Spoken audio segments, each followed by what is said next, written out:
A man grabbed about a 2-year-old baby child and was running with it. The little kid started screaming. If you need to force entry into this, I got a female inside screaming. You want some more water? You want more water? Guys, get over here to the red Mustang. He just beat the out of this girl. A man suddenly grabbed 22-month-old Owen Wright from a park in Sprague, Washington, and ran away with him while his older siblings, 8-year-old Delisha and 10-year-old Brendan, were playing nearby. A man grabbed about a 2-year-old baby child and was running with it. The little kid started screaming. Without hesitating, the two children chased after the kidnapper, with Delisha screaming for help and Brendan running behind her. Their loud cries caught the attention of nearby teenagers and other bystanders who joined the chase. Really turned into blood-curdling screaming. When you kind of pick up, there's a girl running behind him. He's running down an alleyway with a kid. Things don't look right. Realizing he was being pursued, the kidnapper abandoned Owen in a vacant lot and fled, allowing the toddler to be rescued unharmed. Using your voice, using your words, screaming, yelling, help, stranger danger, this is not my father, can be the difference between life and death. Instill in your kids that when they are out in the public, that if some adult comes up to them, they need to have that gut reaction and go the other way and yell and scream. Police later arrested a 15-year-old suspect, and the siblings were praised for their bravery and quick thinking, which played a crucial role in saving their little brother. A 54-year-old bodega worker was brutally attacked during an early morning robbery at a grocery store on Victory Boulevard in the Tompkinsville neighborhood of Staten Island. Police said the suspect repeatedly struck the worker in the head with a glass bottle, threw him to the ground, and kicked him until he lost consciousness before stealing about $2,000 from the cash register. The victim later regained consciousness, called for help, and was taken to the hospital with multiple head injuries. Authorities released surveillance footage of the suspect and asked the public to help identify him. A 13-year-old boy stole a woman's purse inside a pharmacy in Seattle after she commented on a group of teenagers who were suspected of shoplifting. The woman chased him outside, where her belongings spilled across the sidewalk, and while some of the other teens picked up the scattered items, the boy threw her to the ground and repeatedly her in the face before fleeing. Police quickly found the suspect nearby, arrested him after he briefly tried to run, and booked him into juvenile detention on suspicion of robbery. Come over here. Come over here. You too. Come over here. Yeah, you're being detained. So you're under arrest for robbery. Yeah.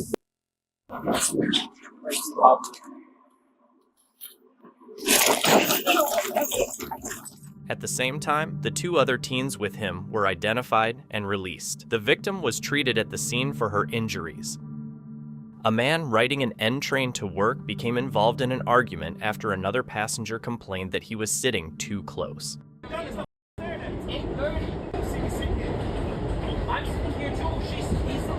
The confrontation quickly escalated when the passenger, identified as Timothy Barbie, suddenly p***ed him in the face, knocking off his glasses. He's being aggressive that apparently I sat too close to him. I told him, dude, just chill out. Like, just chill. It's 8:30 in the morning. Just going to work. Nobody needs this. Just chill out. And he just escalated. Fearing another attack, the victim tackled Barbie and held him down until police arrived. On top of him, and I was just grabbed a hold of him. And I was thinking, like, just don't let go because he's much bigger than me. I don't know what's on his mind, right? So I was just holding him until the cops came. Barbie was arrested and charged with assault, while the victim suffered only minor injuries. The incident renewed concerns about subway safety, even as city officials pointed to a recent decline in overall subway crime. Last month on our subway system, we witnessed over 20% decrease in crime in our subway system. Everybody that gets on the subway in the morning knows they're going down into a dangerous place. That's just the reality we live in. Later the same day, police also reported a separate attempted robbery at the Bryant Park subway station, where a commuter defended himself by slashing an alleged robber with after being punched. An 86-year-old Houston woman was watering plants outside her home when a man suddenly grabbed her from behind, put her in a cold and forced her inside before burglarizing the house. The violent attack was captured on the home's doorbell camera, and Houston police quickly released the footage to identify the suspect. With help from the public, investigators arrested 61-year-old Melvin Walker, who was later charged with aggravated robbery and burglary. The victim was hospitalized with injuries, but survived the attack, and police said the suspect was also linked to other crimes during the same period. More than a dozen masked robbers carried out a coordinated smash and grab robbery at Kim Hung Jewelry in San Jose, California.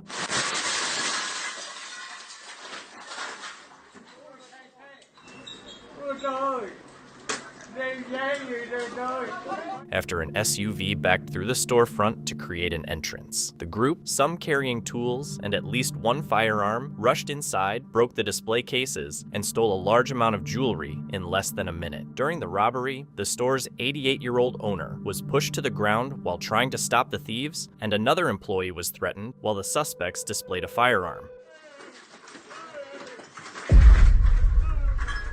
The suspects fled in multiple waiting vehicles before police arrived. Afterward, the owner was taken to the hospital with injuries caused by broken glass and later suffered a stroke. Police launched a major investigation, but no arrests had been announced at the time of the initial reports.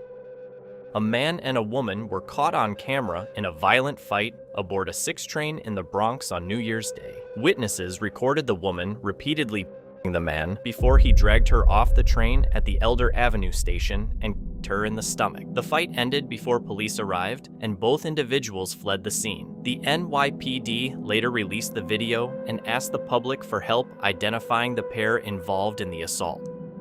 Video shows a shocking attempted kidnapping at an Esselunga supermarket in Bergamo, Italy on February 14, 2026. As the mother was leaving the store with her 1-year-old daughter, a man suddenly grabbed the child by her legs and tried to pull her away. The mother refused to let go and struggled to protect her daughter until the child's father, nearby shoppers, and security guards rushed over and restrained the suspect. Police arrived within minutes and arrested the man, who was later charged with attempted aggravated kidnapping of a and aggravated assault. During the struggle, the toddler suffered a fractured femur and was taken to the hospital for treatment. Authorities said the mother's quick actions and the intervention of bystanders prevented the kidnapping.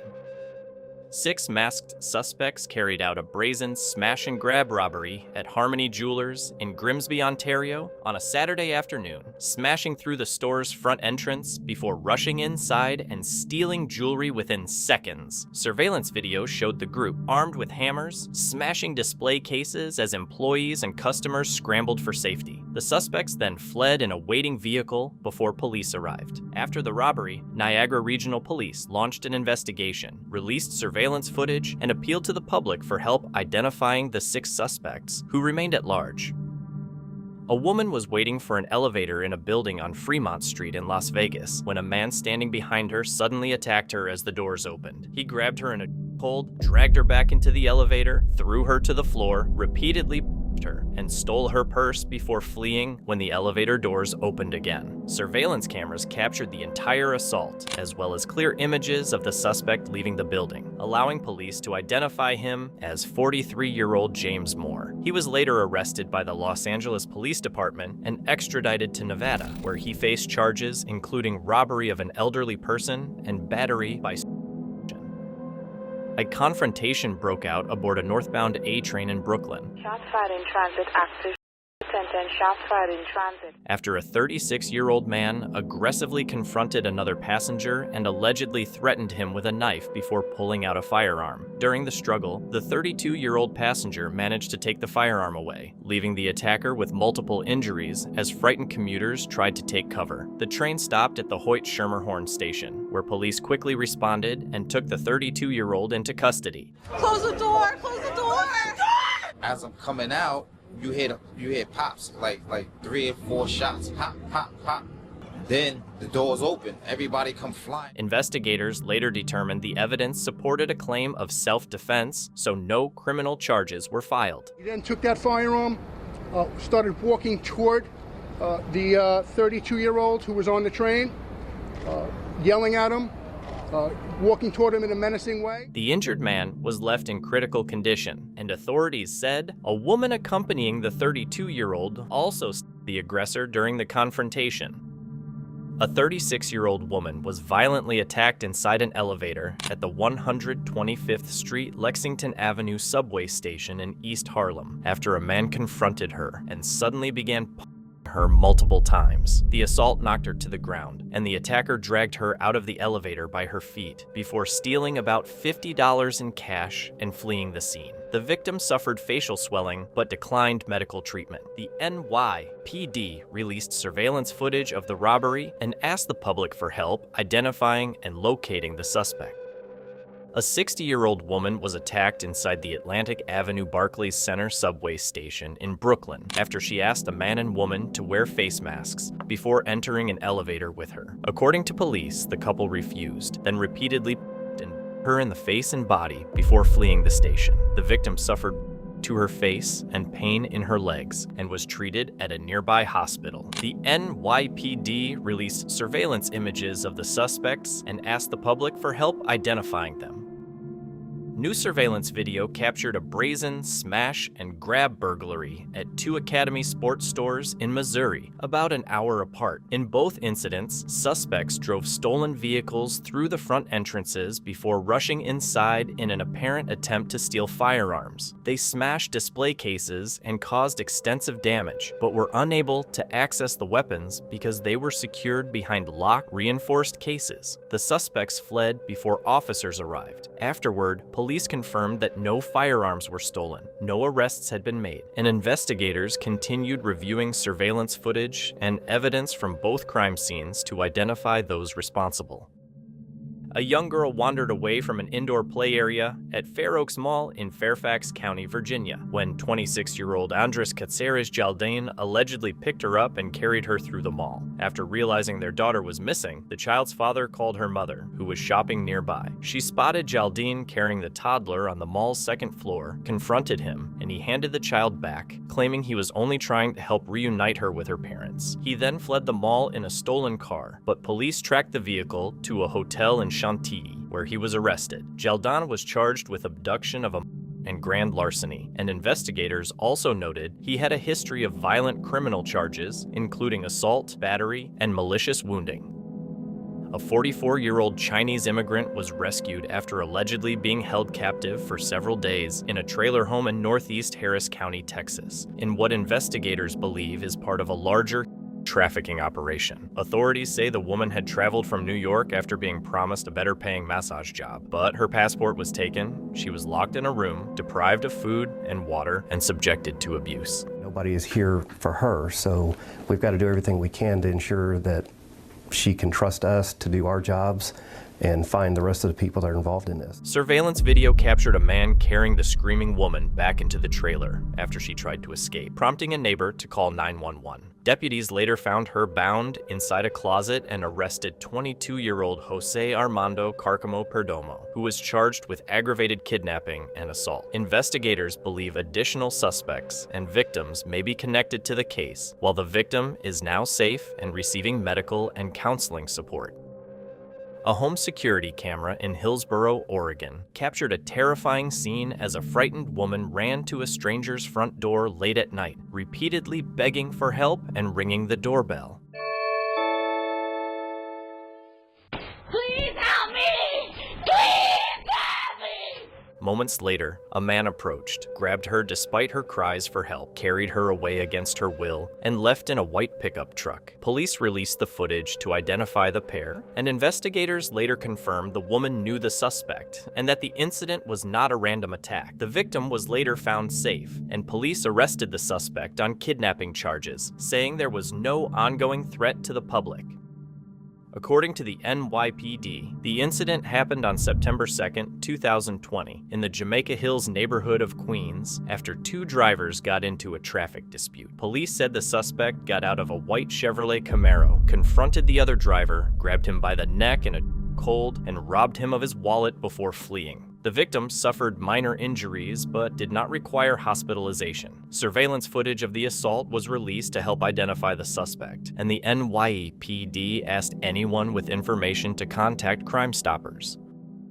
2 frightening attempted kidnappings in Texas, caught on surveillance cameras, prompted renewed warnings for parents as children returned to school. In one incident, a group of 9-year-old boys playing outside a home in the Dallas area was approached by people in 2 vehicles, and one man got out of a white SUV and allegedly tried to lure one of the boys inside by claiming there was a football in the back. I heard screaming and I thought, and I could hear commotion outside. He said, there's a football playing in the back of the car. And then he said, get in the back of the car. And I said, I'm sorry, I don't talk to strangers, and I ran away. So we get onto the sidewalk and we try to skip past. And I hear the drivers telling my friends to get into their car. The boys ran home screaming, and their mother was able to photograph the SUV's license plate. I was the first one at the door screaming, someone's trying to kidnap us. Someone's trying to kidnap me!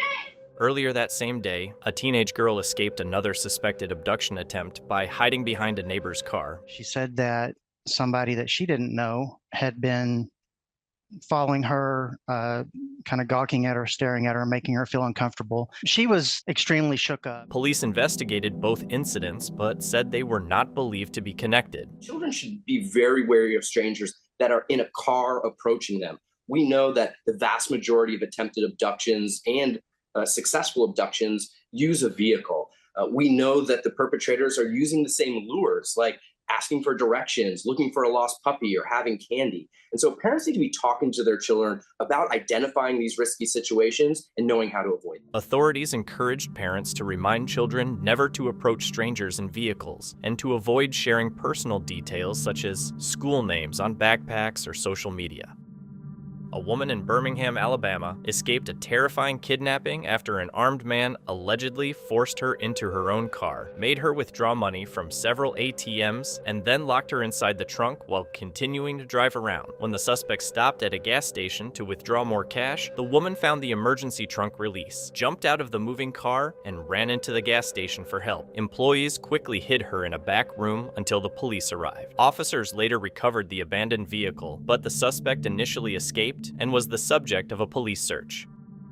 On March 1st, 2024, a young boy was sleeping in a pickup truck while his father went into a nearby supermarket to buy groceries, leaving the vehicle running. During that time, an unidentified suspect stole the truck with the still inside. The boy was soon reported missing, prompting officers across the area to search for the abducted child. About 2 hours later, an officer located a truck matching the description in a parking lot and carefully approached it. Hi. Yeah, I got the child in the parking lot. Check Wadika's house. There was a bunch of people outside. It's okay. You're all right. You like? Check this out. You like flashlights? No. It's okay. Here, you want to hold this? No. No. All right. Thankfully, the boy was safely reunited with the police, but the kidnapping had clearly shaken him and made him fearful of strangers. After notifying his parents, the officers called for backup and stayed with him, doing their best to keep him calm until his family arrived. Here, I'm gonna take you out. Okay, it's okay. Let's get you out of here. It's okay. Your jammies wet. It's okay. It's okay. It's okay. It's okay. My daddy. I can go 45. That call. You got some books here. You like dinos? I like them. My little boy likes dinos. My dad. It's okay, buddy. Here, I'm gonna lower this tailgate. We could just sit right here, okay? You probably been sitting in the. All right, thanks. All right. How old are you? No, my daddy. You like stickers? No. I know. We're gonna get you your daddy. Do you like stickers? I'll get you a sticker, okay? My daddy. Some books. Yeah. He doesn't track. You don't track, right? No. Hey, buddy, did you see what the guy ran to? What was that? You just keep saying my daddy. You don't know where your daddy's at? We're gonna get you to your daddy, okay? I know it was scary, wasn't it? It's okay. Have a seat. You're okay, buddy. Yeah, let's keep you warm. It's okay. You want some water? You want more water? It's okay.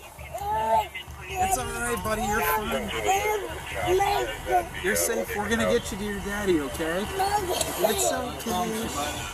After the boy was safely recovered, officers focused on tracking down the suspect and located him a short time later. They moved in immediately and arrested the man without giving him a chance to escape. It was us. We got the car, and they got him. Well, hold on. Stand by. Got your suspect on foot. After they found the car, walked away. All right, have a seat, boss.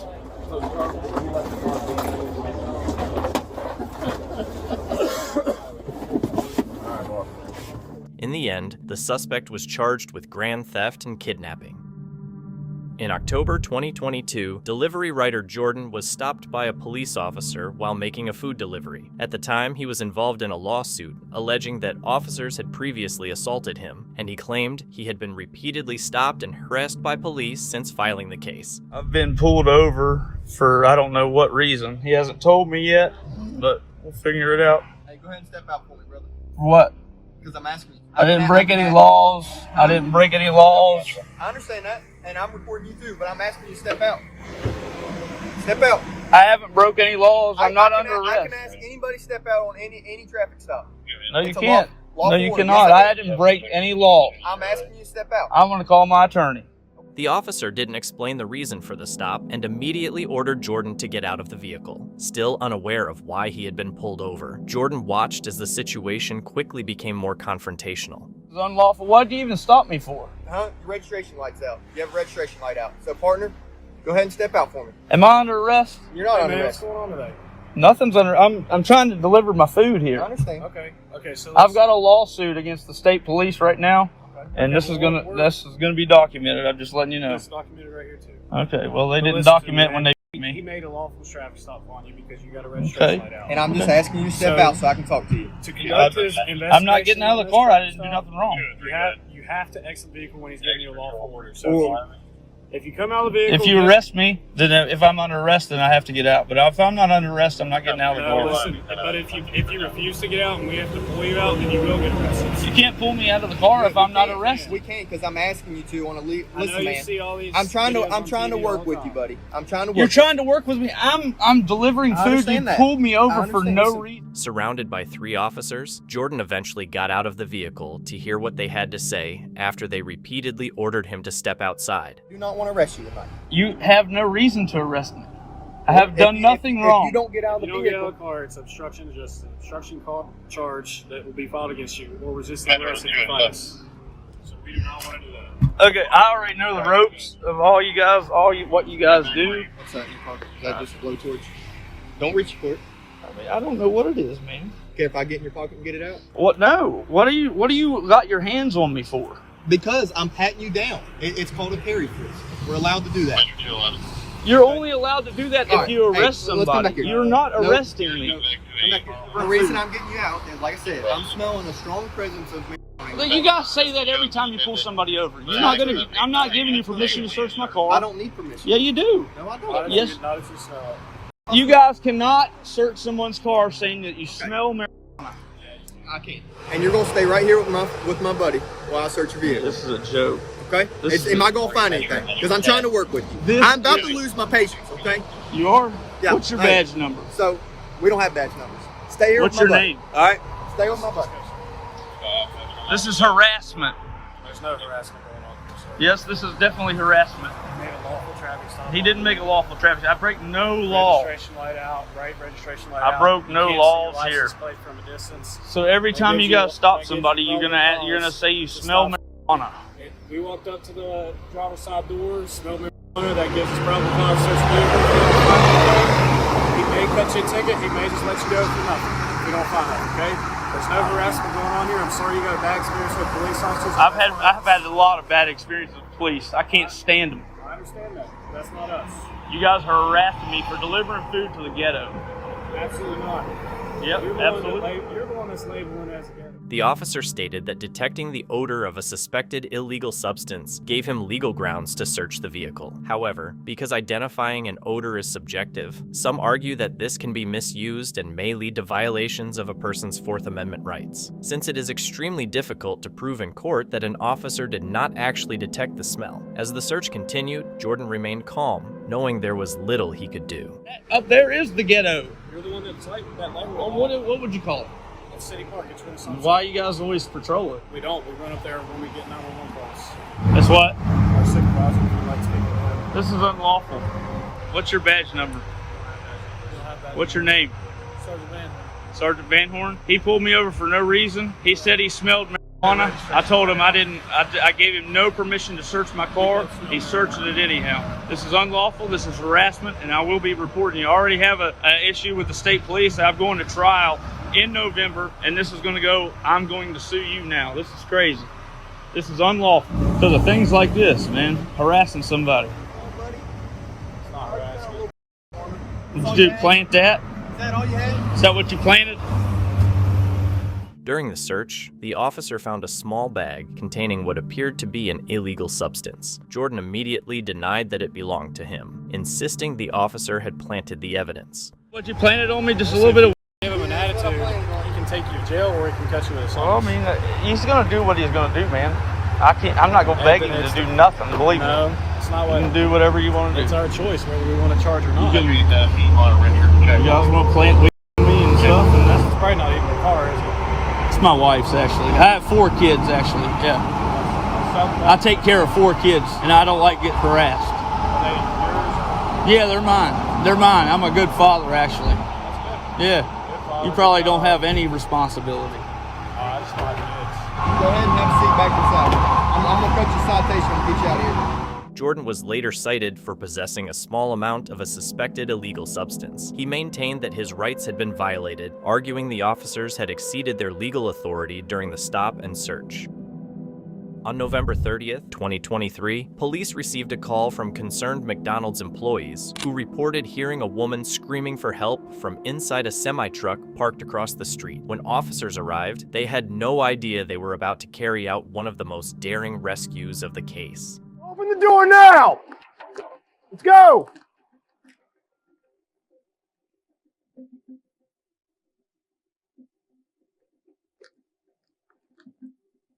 Open the door!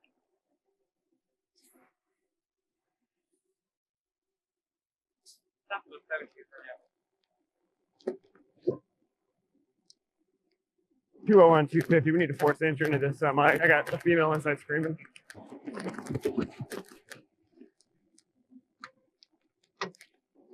Police department, come out with your hands up. White truck, we know you're in there. Come out with your hands up. The officers could see movement inside the truck, but the man, later identified as Bland, refused to cooperate, even after noticing the police. With no response from him, the officers had to take stronger action, marking the start of a tense and difficult encounter.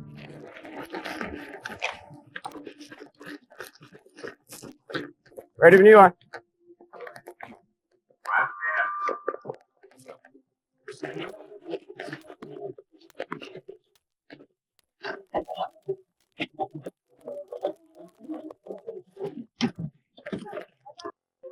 Yeah, Cody said. Police! Step out with your hands up! Hey, watch the crossfire. Get a car moved around, right? Joey said he's got through her throat, not in. Try to unlock the door.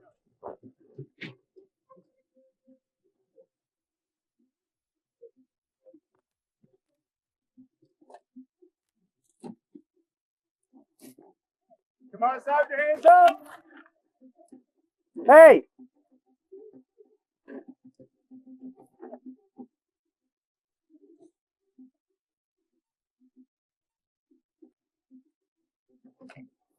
Can you see?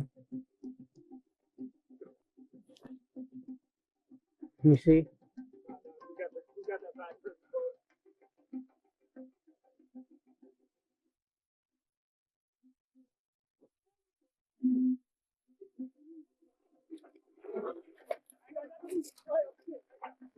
Hey, hey, listen to me. Hey, listen to me. Why? What's your first name? My name's Brandon. Nothing's happened. Listen to me. Okay. Nobody's got to go to jail right now. He's what? At this point, the officers had reached a standoff. The suspect was armed and using the woman as leverage, making it too dangerous to rush into the truck. Their top priority was finding a safe way to rescue the victim without putting her life at greater risk. Hey, listen to me. There's nothing that's happened right now that you got to go to jail. What?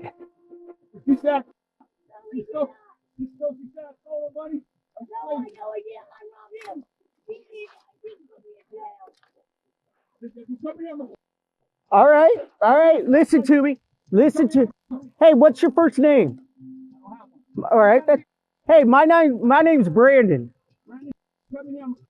Fair enough. Hey, can we talk for a minute?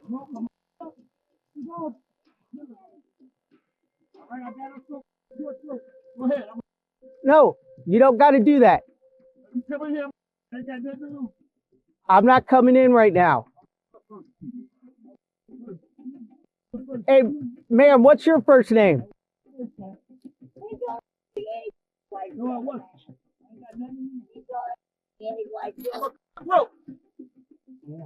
Get in here. Someone come in with me. Get ready. Come here. Solo, get ready. Come here. I'm getting very weak, bro. Hey, you gotta let her go, man. Right now. See, I got it right now.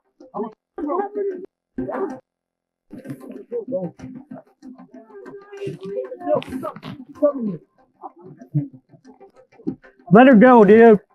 Let her go. What? Let her go. Bro, go ahead. Let her go. Go ahead. I got it. Right to the floor. Go ahead. Give us some support. It's going. Nobody. Bro. Go ahead. I got it right now. Right on the throat. Go ahead. As it became clear that the suspect had no intention of releasing the victim, the officers moved into the truck and made one final attempt to resolve the situation. When Bland held a knife to the woman's throat, the officers had no choice but to fire, striking him in the hand.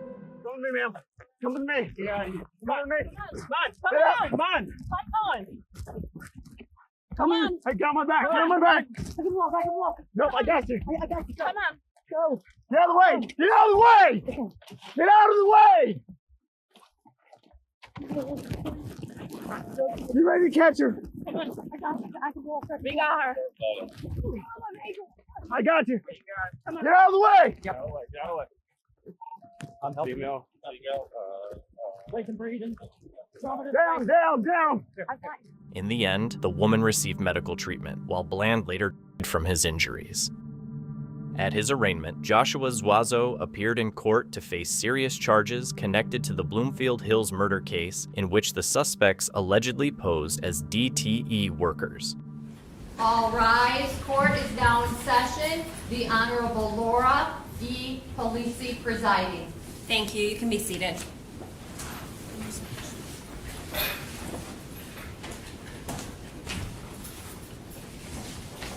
Calling case number 246421, State of Michigan versus Joshua Zuazo. Good afternoon, Your Honor. Joshua Aprilli here on behalf of Mr. Joshua Zuazo. Sir, if you can state your name. Joshua Zuazo. Thank you. Counsel, today's date and time is set for an arraignment. Mr. Zuazo, can you please raise your right hand? Do you solemnly swear or affirm that any testimony you give in this matter will be the truth, the whole truth, and nothing but the truth, so help you God? Yes. Thank you. Sir, do you understand that you are charged with the following counts? Count 1, homicide, felony murder. On or about October 11, 2024, while in the perpetration or attempted perpetration of a robbery, one Hussein Murray, contrary to MCL 750.316(1)B, punishable by up to life without parole. Do you understand? Thank you. Count 2, unlawful imprisonment. That on or about October 11, 2024, did knowingly restrain Hussein Murray to facilitate the commission of a robbery, a felony contrary to MCL 750-349B, punishable by up to 15 years and or $20,000. Do you understand? Yes. Count 3, unlawful imprisonment. On or about October 11, 2024, did knowingly restrain Linda Murray to facilitate the commission of a robbery, a felony contrary to MCL 750-349B, punishable by up to 15 years and or $20,000. Do you understand? Yes. Thank you. Okay, sir, do you understand you have a trial either by judge or by jury, and at that trial you would have the opportunity to call witnesses on your behalf, confront witnesses that have been called against you, and to remain silent, and that you are presumed not guilty until proven beyond a reasonable doubt for each and every element of the crime. Do you understand your rights? Yes. Sir, are you on probation or parole for any other offense? No, ma'am. How do you plead as to count 1? Not guilty. How do you plead as to count 2? Not guilty. How do you plead as to count 3? Not guilty. The court will enter the pleas of not guilty on all counts. The court will set a probable cause conference on October 29, 2024 at 10 a.m. and a preliminary examination is scheduled for November 4th, 2024 at 10 a.m. Anything from pretrial services, if you'd like to approach. Yes, Your Honor. Your name for the record? Darla Finley, Pretrial Services. Thank you. The defendant declined to be interviewed by Pretrial Services. Jail records do indicate that he's 39 years old, single male, born in Saginaw. We have an address listed for him as 3511 Monroe Street in Dearborn. There's no information with respect to his employment, education, substance abuse treatment, health concerns, or prescribed medications at this time. We do show that he has extensive criminal history that dates back 2.5 decades, which includes a lengthy history of violence. He was recently discharged from parole on 8/16 of 2022. He does have a history of failure to appear. He has other holds out of the 25th District Court and the 23rd District Court. Clemens records did indicate no prior contacts involving the police between the defendant and alleged victims. They appear to be strangers. As the police report did not indicate any known ties. Given the seriousness of the within offense, taking into consideration the random allegations surrounding this matter, the defendant's violent criminal history, prior contacts with police, unknown information pertaining to his residence, employment, physical and mental health, the primary concern as it relates to bond is the safety of the community. At this time, there aren't any conditions or combinations of conditions to assure the defendant's appearance in court or mitigate the danger to the community at large. Therefore, we are respectfully recommending that bond be denied as he meets the eligibility for MCR 6.106B. Thank you. And can you raise your right hand? Oh. Do you solemnly swear or affirm that any testimony you have given is the truth, the whole truth, nothing but the truth, so help you God? I do, Your Honor. Thank you. Okay. Comments as to bond? Thank you, Your Honor. Mr. Zuazo is 39 years old, Your Honor. He's also a father. He has a 7-month-old daughter, a 4-year-old son, and also a 22-year-old son. He resides locally in Dearborn. Additionally, Your Honor, prior to his arrest on this matter, he was working. He was employed, I believe, full-time with Delray Cement out of Detroit. He had been working there for about 6 to 7 months, stable employment. In fact, it's to my knowledge, based on my conversations with my client, was at the time of his arrest, he was on the job site actually. So he was actually in the community still, still locally, going to work. Additionally, based again on my conversations with my client, I don't believe there was any resistance to the police. He was brought into custody without any incident. Additionally, Your Honor, he was born in Saginaw, Michigan. He spent his almost entire life here in Southeast Michigan. He's not on probation, as he previously indicated to the court. He's not on parole, again, as he previously indicated to the court. Considering all of these, Judge, and again, I obviously understand the very severity and seriousness of these charges.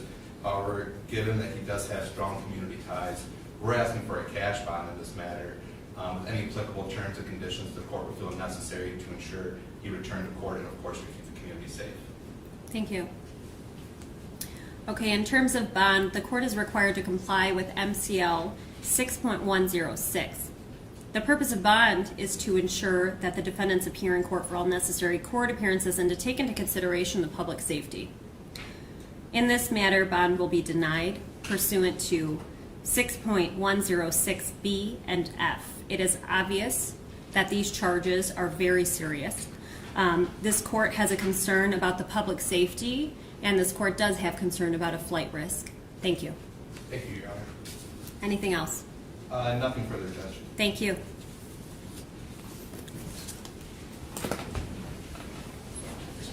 All rise. Court is now in recess. He pleaded not guilty to felony murder and 2 counts of unlawful imprisonment. Prosecutors argued that his extensive criminal history, past violence, and the seriousness of the allegations made him a danger to the community. Although the defense requested a cash bond, citing his family ties, steady employment, and lack of resistance during his arrest, the judge denied bond, finding that no conditions could adequately protect the public or ensure his appearance in court. On February 16, 2024, in Bucks County, Pennsylvania, 23-year-old Trevor Weigel spent the afternoon repeatedly leaving obsessive voicemails for his 19-year-old ex-girlfriend, Jaden Batista. When she didn't respond, he left work, drove to her home while continuing to call her, and after arriving outside, left one final voicemail. Please just have my stuff back so I can leave. That's all I want. Can I please just have my stuff back, and then I will leave. And I will never speak to that. It's perfectly fine. When Jaden still didn't respond, Weigel lost control. He broke into the house through a ground floor window and attempted to kidnap her. Unaware that Jaden was on a FaceTime call with a friend, he didn't realize the friend had already called 911. 911, where's the emergency? Hey, I was just on the phone with my friend, and her crazy ex-boyfriend just climbed through her window. He literally just climbed through her window. He was covering her mouth, and she was like muffled screaming. I just hung up the FaceTime and just called you. Carver burglary in progress, Waterford Road. She's stating that her ex-boyfriend climbed in through the window. The female is currently on the line with her, screaming, muffled by the male. Can't make contact with the female. That's one thing. What are you doing? Guys, get over here to Red Mustang. He just beat the this girl. Which way, the left? Where did he go? Straight down there. Pretty sure he went this way, Jer. He's down there, Jer. Stay with me, stay with me, stay with me. Are you okay? Bucks, we got multiple rooms. Expedite medics, expedite medics. Yo! Stop!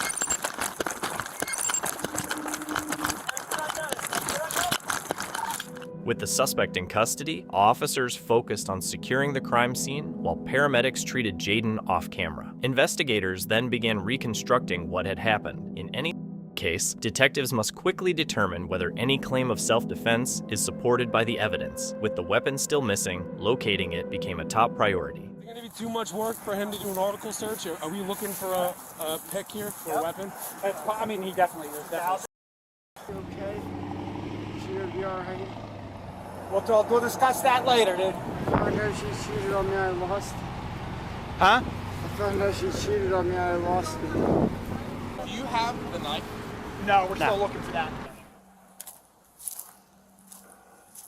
Bingo. Get me a marker, I got it. What? Get me a marker, I got the... Perfect. Yeah, my car's back that way. Okay, where's? You got him? You found it, there you go. There you go. Yeah, all our markers. You want me to run back and grab the van? Yeah. Because all our markers are in there. I'll just, I'll hang I think they called Omler in too, right? They did, yeah. All right. I'll hang out with the knife.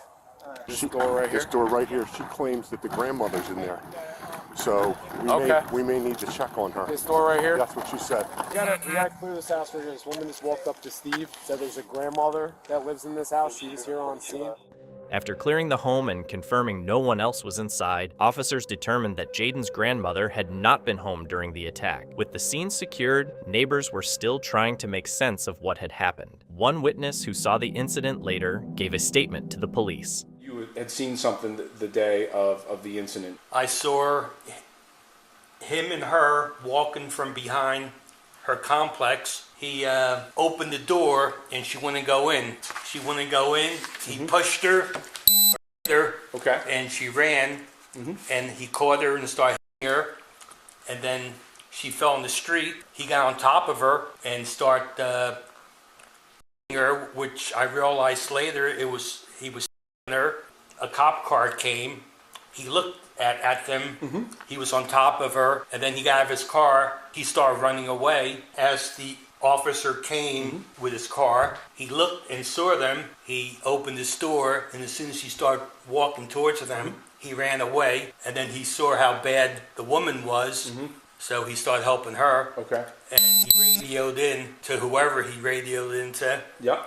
And Jaden Batista was rushed to the hospital, but later died from her injuries. According to reports, she suffered around 15 wounds to the neck and chest. Officers recovered a stained knife at the scene, while Trevor Weigel was taken to the hospital with a wound to his neck and survived. He was later charged with first-degree murder, burglary, criminal attempted kidnapping, possession of an instrument of crime, unlawful restraint, evading arrest, false imprisonment, disorderly conduct, and a summary count of harassment. On April 28, 2026, he was sentenced to life in prison without the possibility of parole. On January 3, 2026, officers with the Eustis Police Department responded to a report of an attempted kidnapping. The victim told police that while walking home from a store, a man in a white SUV repeatedly tried to convince her to get into his vehicle, even offering her $300. When she refused and kept walking, she said he reached out from the driver's seat and grabbed her hoodie before she managed to run away. Officers questioned her about the encounter, gathered a description of the suspect and vehicle, and reviewed surveillance footage to compare it with her account. Although some details did not fully match the video, police continued investigating and reassured her that they were only trying to identify the suspect. As the interview went on, the stress overwhelmed her, and she appeared to suffer a stress-related episode while officers asked if she needed medical assistance. You can tell us what happened? I was walking back from the store because I wanted to get something like a drink, and then right a couple minutes after, this white vehicle pulls up and asked me if I wanted to go, if he knew any fun places. I just said no and kept walking, and then he asked if I could go with him somewhere to get a drink for $300. I said no, I kept walking, and he looked a little aggravated, and then he grabbed me and I just ran. Where'd he grab you? Right here. Okay. Can you describe him for me? Like white, short, spiky hair with her type of glasses. He grabbed you? Was he, in the vehicle, out of the vehicle? In the vehicle? He reached his arm out and tried. And then once I ran, he just started yeah. He tried grabbing you, or he did grab you? He almost, he got a little bit of it. Okay. Oh, so on the hoodie? Yeah, he did, grab the hoodie? Yeah, a little bit. He got a little bit of it, but then I started to run. I was close, almost to the stop sign, kind of. So that's an intersection, right? Where you at? Listen. I don't know. Stop. Look at me. It's a lot of questions. Look at me. Look at me. Were you closer to the gas station? I don't want to think about it. Right. Yeah, well, so there are some kind of details that are a little bit different from how I was told. Okay. There was a male, older gentleman, well, not a gentleman under circumstances, but suspect that did approach her in the vehicle. And it was a white vehicle. We got the model, working on getting the plate now. Okay. We did trace the car down to the location and the area that she described. Okay. However, again, there are certain minute details that are inconsistent. Okay. So we were wondering if we can kind of ask her and try to at least, most importantly, get what he said to her. So we did some investigating and everything. We just want to ask some further questions just so we can crack the case, all right? You're not in trouble or anything, obviously.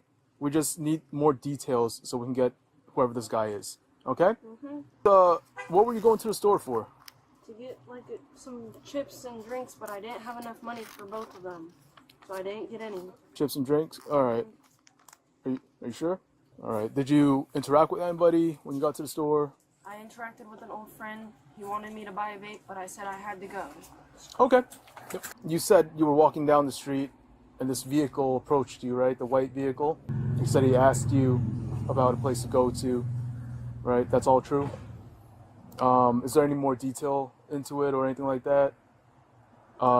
Besides the saying to get in the vehicle for $300, did they say anything else or? And do you remember anything you said back to him? I said no, and I kept walking. Did he touch you? He went out to grab, and then I started running. Okay. Where was he parked? Hey, I don't know.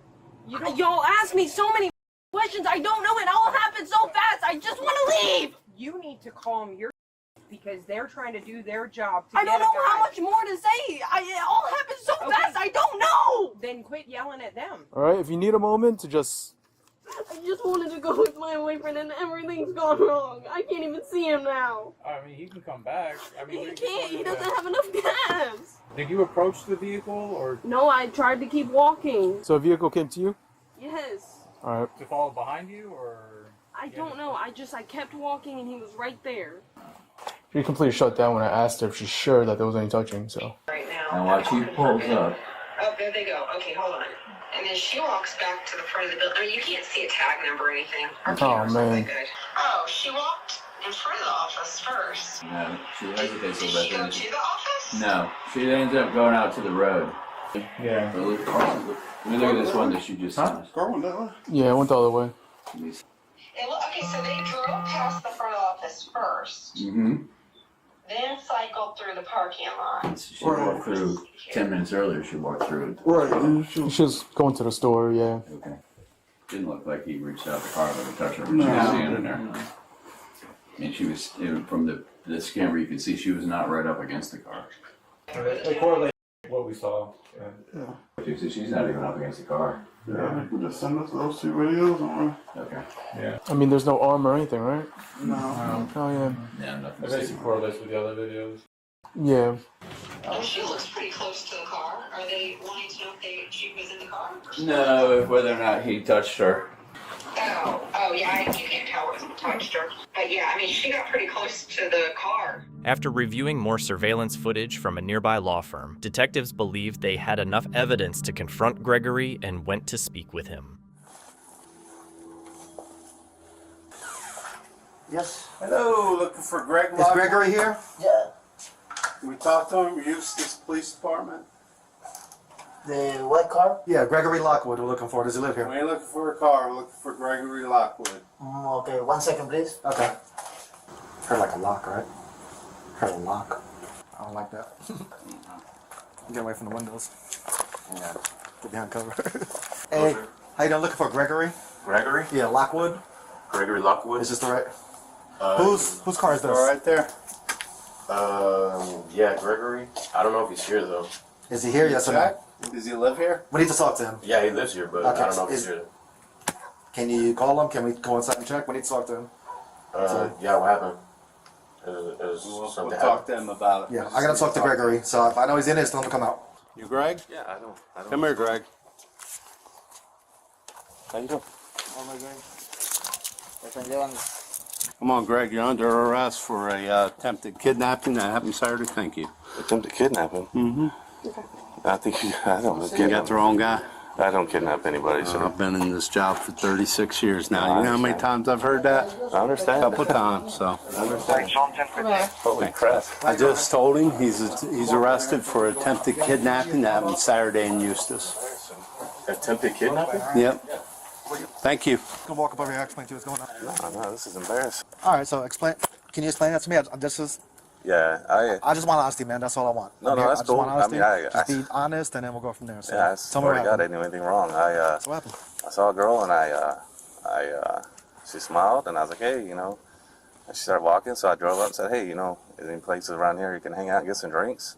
Because I don't go to bars, you know, since I came back home. Okay, and what did she say? She started talking about, she didn't know a whole lot of places. She started talking about a bar called Fat Cats that I've never been to. Okay. I said, is it pretty cool? She goes, yeah, it's good. I said, you go there? She goes, yeah, sometimes. And I asked her, I said, so what are you doing right now? I want to go have some beers and shoot some pool and have some fun, play some darts. Okay. And she was like, oh, I can't. I got a boyfriend. I was like, okay, cool. And, after that, it was weird because she started running back to where she came from. But I was like, okay, I didn't do anything wrong. I had no intention of doing anything. Then Is it possible that I have video footage of that interaction with you and this female?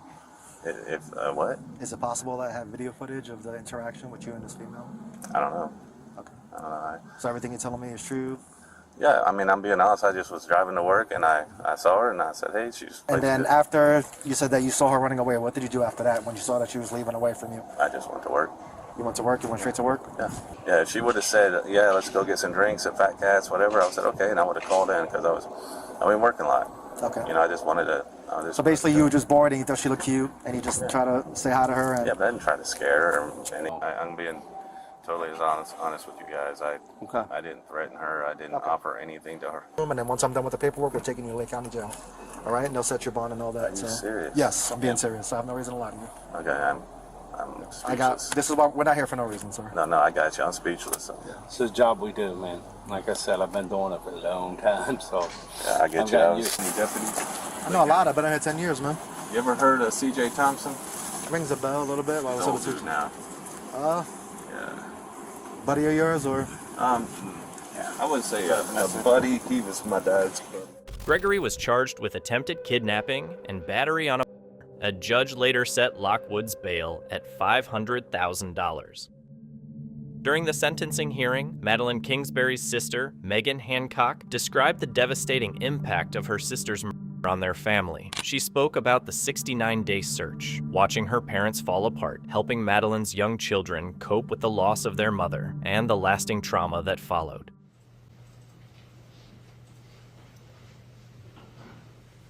Good afternoon. Will you please state your full name for the record? Yes, Megan Hancock. Go ahead, Ms. Hancock. Thank you.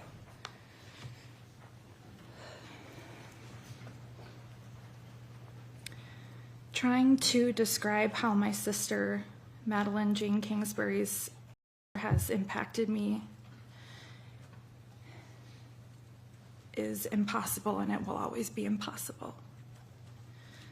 Living through the experience of having a loved one being an endangered missing person for 69 days until they are ultimately found discarded in the wilderness, wrapped and duct taped into a bed sheet. How do I tell you how that has impacted me?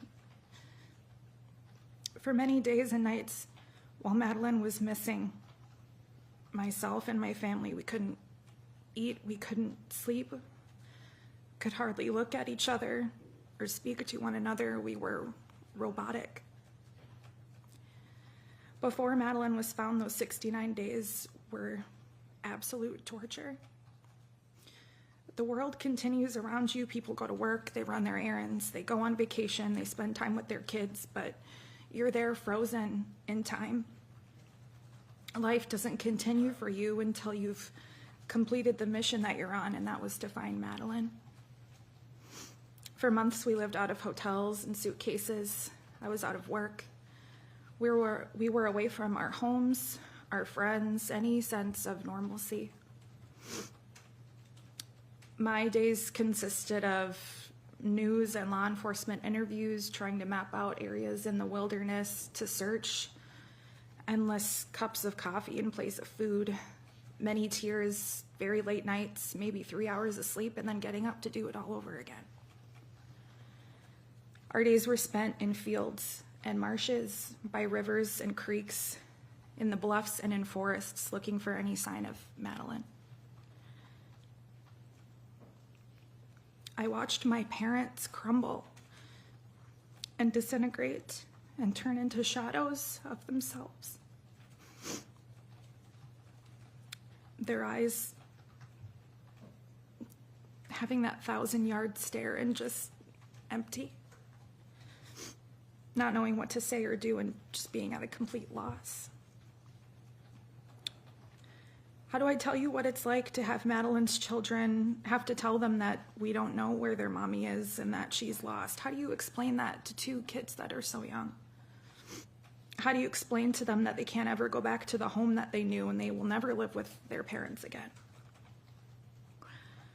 I was not the one to ultimately tell the children that their mother, my father and stepmother, took that burden, but I've certainly been there for the questions and the wonderings of a 3- and 6-year-old, both about their mother and their father. I've been there to hear my 6-year-old niece say that mommy was too young to. And I will always remember exactly where in my home I was sitting when my dad told us all that remains had been found, and they were 99% sure that they belonged to my sister Madeline. I'll always remember how I fell to the floor and I'll always remember the absolute feeling of emptiness in the days and weeks after. And how do I tell you what it was like to drive with my dad to accompany Madeline's remains to the funeral home where she would ultimately be cremated? I was in the same vehicle as her. She was right there. How could she be that person in the body bag right behind me? How can that be true? And how can I tell you what it was like to try to have a semblance of a goodbye through that body bag?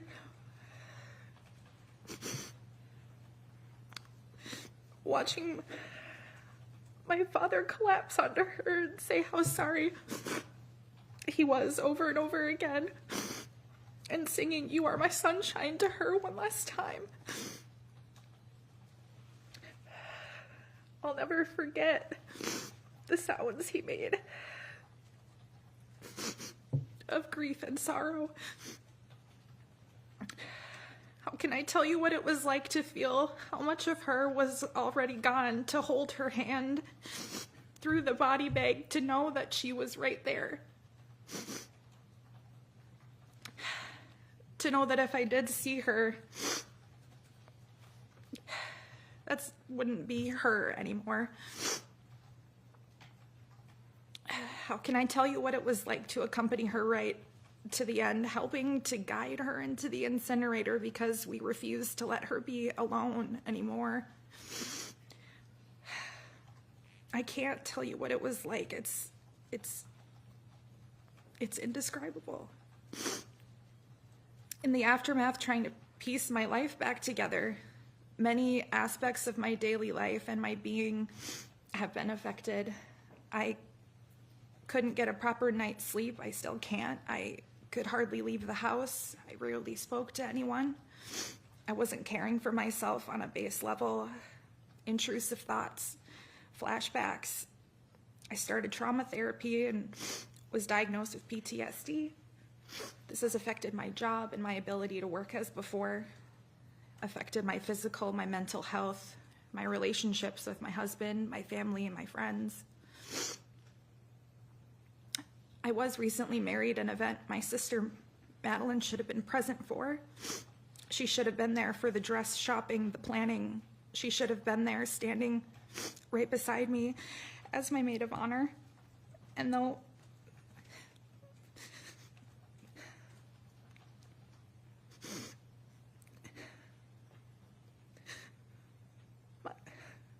my wedding day was one of my happiest days, but it was also one of my hardest.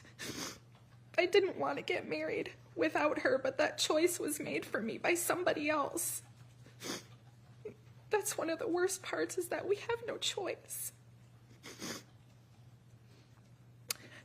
Madeline is gone. Every holiday, every special event, every milestone, we have no choice. We have to carry on without her. The defendant made the choice to take her life, which he had no right to do. He made the choice to rob the children of their mother and consequently of their father as well. Sometimes, not very often, I do think of the defendant, and I've never truly hated anyone before. Some people have the ability to forgive and believe that it frees them and lessens their burden, and I can appreciate that.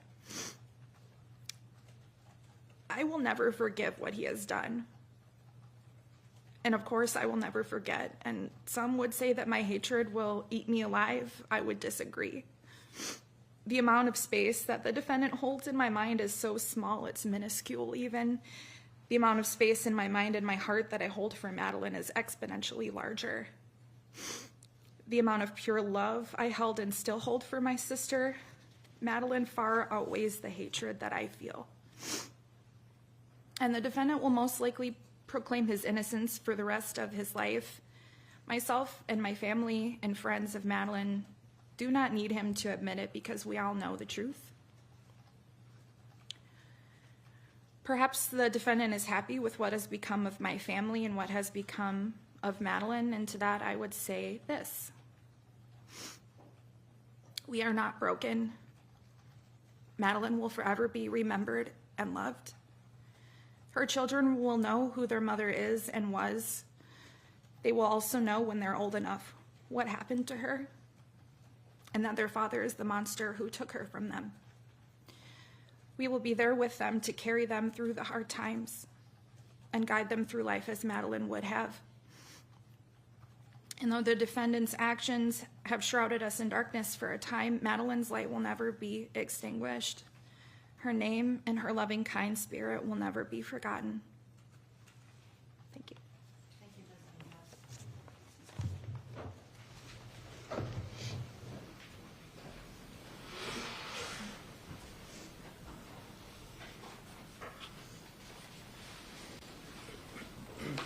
Ms. Sonneman? Thank you, Your Honor. Diana Miller, again, who's our Crime Victims Services Coordinator. Megan said she was later diagnosed with PTSD and explained that every major milestone now serves as a reminder of her sister's absence. She said Adam Fravel took away a loving mother, daughter, and sister, but despite the pain, their family would continue to honor Madeline's memory and ensure her children always knew who she was. On October 27, 2024, 70-year-old Lich Vu was stopped by an Oklahoma police officer after being involved in a minor crash while making a U-turn. From the start of the traffic stop, he disputed the officer's actions. You complete a U-turn? I didn't U-turn. Hold on. Whenever you complete a U-turn, you're supposed to be as far to that corner as possible, okay? No, see, that was, they have another car in front of her. That's why, I cannot back in behind her. Okay, well, you are required to go as far away you're not supposed to be between any cars. You're supposed to be against that curb line. I need you to sign with your finger. It's not an admission of guilt. You're just signing saying you'll take care of the citation for a ticket. You're promising saying that you'll take care of it at a later date, whether that be in court or if you take care of it outside of court. Mr. Vu, with his wife by his side, got out of the car and argued with the officer rather than signing the citation. As the discussion continued, the officer became increasingly frustrated. I don't think that you're understanding what I'm saying here, okay? I understand. I told you.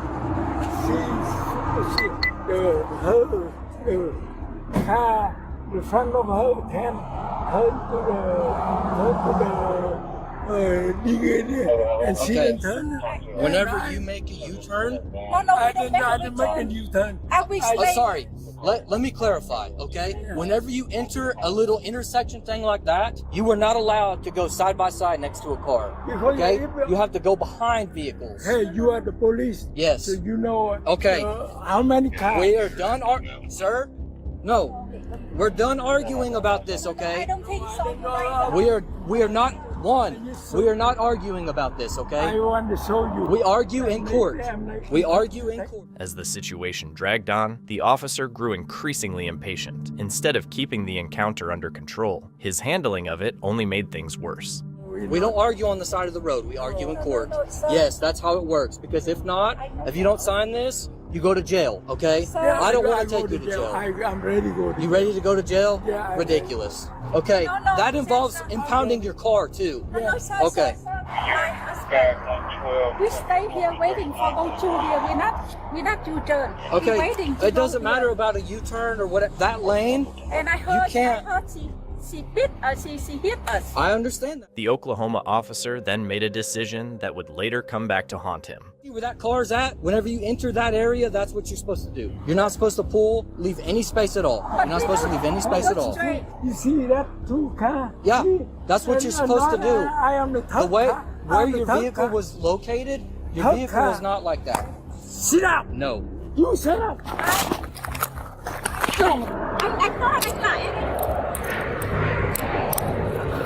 Yeah, I'm gonna call an ambulance. The officer then lifted Mr. Vu off the ground and threw him face first onto the pavement. Security camera footage later captured the incident from a clearer angle, showing the force used against the 70-year-old. The vehicle was not like that. Sit up. No. You sit up. Get on the ground. Mr. Vu suffered a brain and remained hospitalized following the incident. Meanwhile, the officer was placed on administrative duty, and the case was set to be presented to the Oklahoma County District Attorney.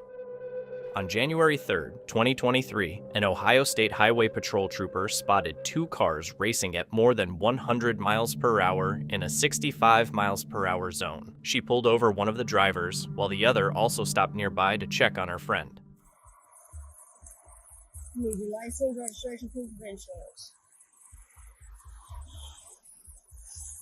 Is that your friend back there? Okay.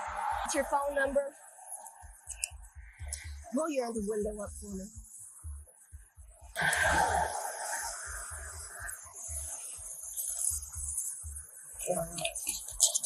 Where are you headed?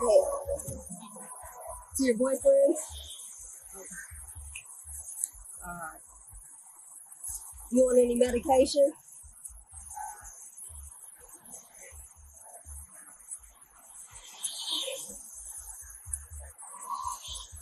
Okay, alright. So how long ago did you drink? When? Tuesday? Okay, alright, I'll be right back. The driver of the blue car was identified as Trier Kepper, an off-duty Columbus police officer. During their conversation, the trooper noticed possible signs of alcohol use and asked Kepper to get out of the car for further evaluation. You stand right here. Have you had any recent head injuries or do you have any inner ear problems? No. Are you wearing contacts? I'm sorry? Are you wearing contacts? No. Nope. Go ahead and spit your gum out for me. Interlace your fingers like this. Place them up under your chin. That'll help keep your head still, okay? Can you see the tip of my pen right here? Tilt your chin down just a little bit. All right, look right here. What I need you to do is follow the tip of my pen with your eyes. Keep your head still. Continue to follow the tip of my pen with your eyes so I tell you to stop. You understand?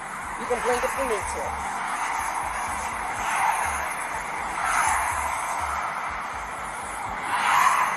Check that.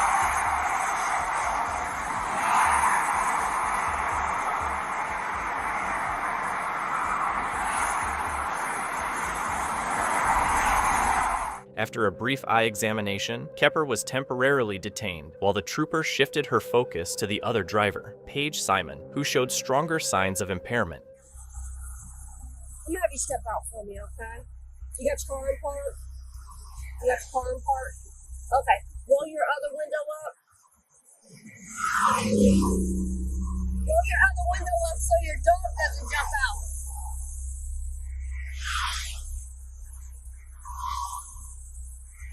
You can leave your phone and stuff in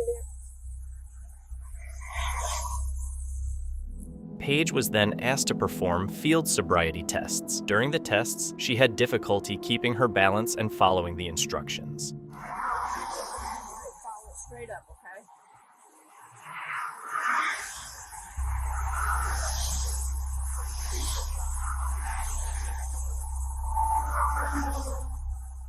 What I need you to do, put your right foot in front of your left. Heel of your right foot touching the toe of your left.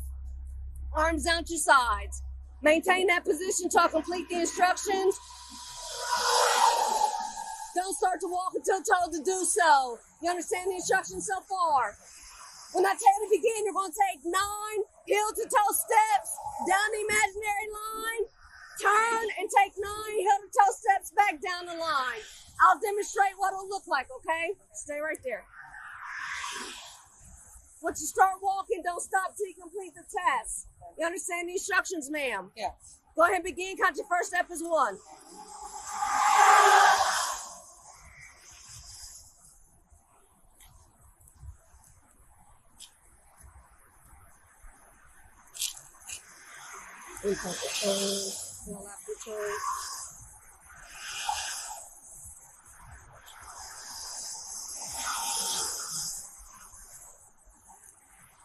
Okay. We'll come up here a little closer. After struggling through the first 2 field sobriety tests, Paige was asked to complete one final test. Her performance raised further concerns, and officers placed her under arrest.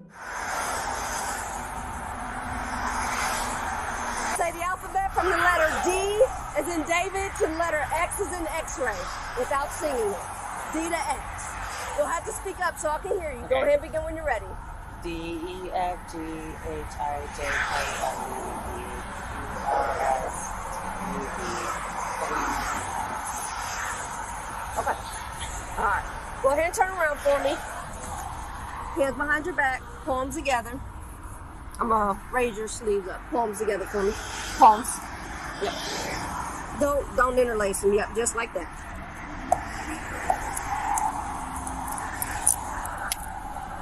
Right now, you're being placed under arrest for driving under the influence, okay?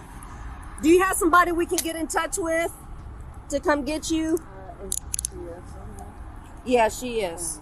Next, Kepper was asked to perform the same field sobriety tests. The evaluation began with the walk and turn test.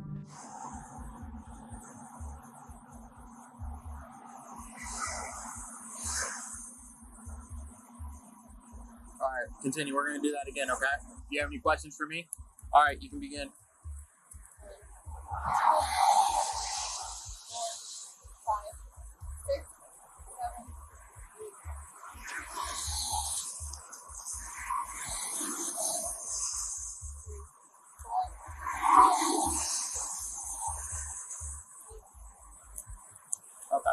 Kepper performed better than her friend, but the earlier signs of alcohol use still raised concerns. As the testing continued, her performance declined during the final test, giving the trooper more reason to continue the investigation.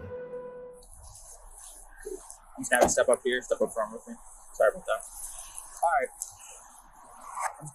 This red light, my patrol car right here on my camera. I'm just going to have you face that, okay? Cool. I'm going to have you step forward for me, okay? All right. I'm going to have you place your hands behind your back like you're clapping. I'm going to explain some things to you, okay? So right now, you put like you're clapping. Cool. So right now, you will be placed under arrest for OVI. I'm just going to read your rights real quick. You have the right to remain silent. Anything you say can and will be used against you in the court of law. You have the right. Both Kepper and Paige were arrested and charged with OVI, speeding, and drag racing. Kepper later refused to take a breathalyzer test, so her blood alcohol level was never confirmed. Despite the arrest and charges, she reportedly remained employed with the Columbus Police Department, though her employment could change depending on the outcome of the case. On April 2, 2025, police responded to an elementary school in Centralia after a man allegedly tried to pose as a student's father to sign the child out. When officers confronted him in front of the child's actual parents, he refused to cooperate, prompting police to intervene and bring the situation under control. It's my son that he's trying to get. Okay. Oh, is this the guy?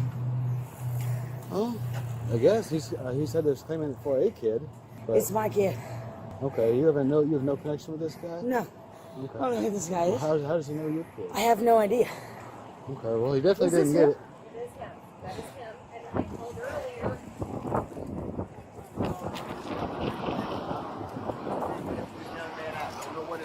This guy's on drugs, been trying to break into every single spot he can get. That's not your son. I said it's not. Because it's my son. Yeah, it is. You don't need to know that, but it's my son. And he's not going to come say that he's going to take my son. I'm telling you. What? I know what I can say. I Okay.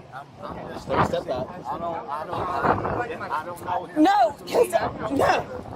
He's not going to come up here and freak my son out or me and my wife. That is not his son. And I'm telling you, he don't come back up here. Paperwork against the staff for disorderly conduct for the issues he's causing here. Yes, yes. You need to go ahead and step out, put your hands on your back. What's your name? Put your hands on your back. What's your mean, folks? Hey, chill out, folks. Put your hands on your back. Just let him do what he's gonna do, because it ain't gonna be good for you. Put your hands behind my back, folks. All right. Sure, 331 in custody. They keep myself safe for me. I'll be grabbing all your stuff and going with you. And there's ain't going on me. Why not? Take it to my house. All right, I'll be back to grab this stuff in a second, sir. 1 out of 10 South Cherry Street. What you going for? Playing with me, right? Like how you just grabbed me too. Yep. I playing with me by my son. Huh? Right. I playing with me. Have a seat. After the suspect was taken into custody, officers interviewed school staff and witnesses to gather more information and determine exactly what had happened. I'm gonna ask if you guys can go to the police department, and I'm gonna get some paperwork filled out. I'm gonna see if the state's attorney will actually go with attempted kidnapping charge and multiple attempts he's tried here. Okay. I would like to get the same for you as well, since you were here at school. Yes, I will. I'm gonna grab his stuff out of here. So grab his stuff for him. Like I said, hey, I apologize, man. I don't know what's. Well, when I saw your saw him getting into your car over there, I thought it was an empty car. He was breaking into another vehicle. Yeah. Then I saw you. I was like, well, I'll just drive on, I guess. Nothing else I need from you. I don't know. So. But I stay right there on 3rd Street, that green and white 2-story house and things right there on 3rd Street. He was just there talking to my wife. My wife told me to come home, and I just don't know what's all going on. I don't think we need anything else from you, though. Okay. Okay. Have a good day.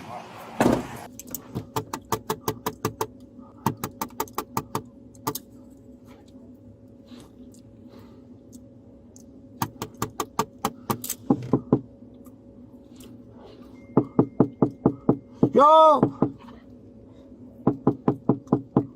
Yeah, scared thoughts. That's some. Hey, y'all didn't even ask my baby mama with the baseball cap in there, did it? So give us a little bit. I gotta wait for another officer to get here so I can give him the information. He can try to get some statements, and then we'll get you up to the police department, and we'll be doing whatever we can to get you into a safe home for tonight. Okay? I'm gonna go to Stateville. So I got Bennett loaded up in my car.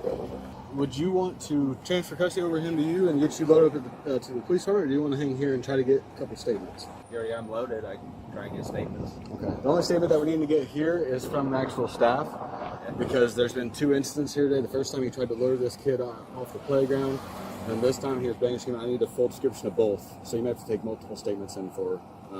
I got the parents coming up to the PD. They're going to fill out statements as well.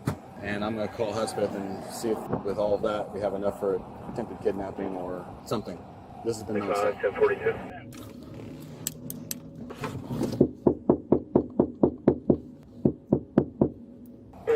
All right, if you want to just keep on hand with me go up here and try to make contact, let them know that you're going to be in just a minute to get some statements. You might want to bring a couple. Like I said, there's 2 different incidents today that I would like to get full statements on. Okay.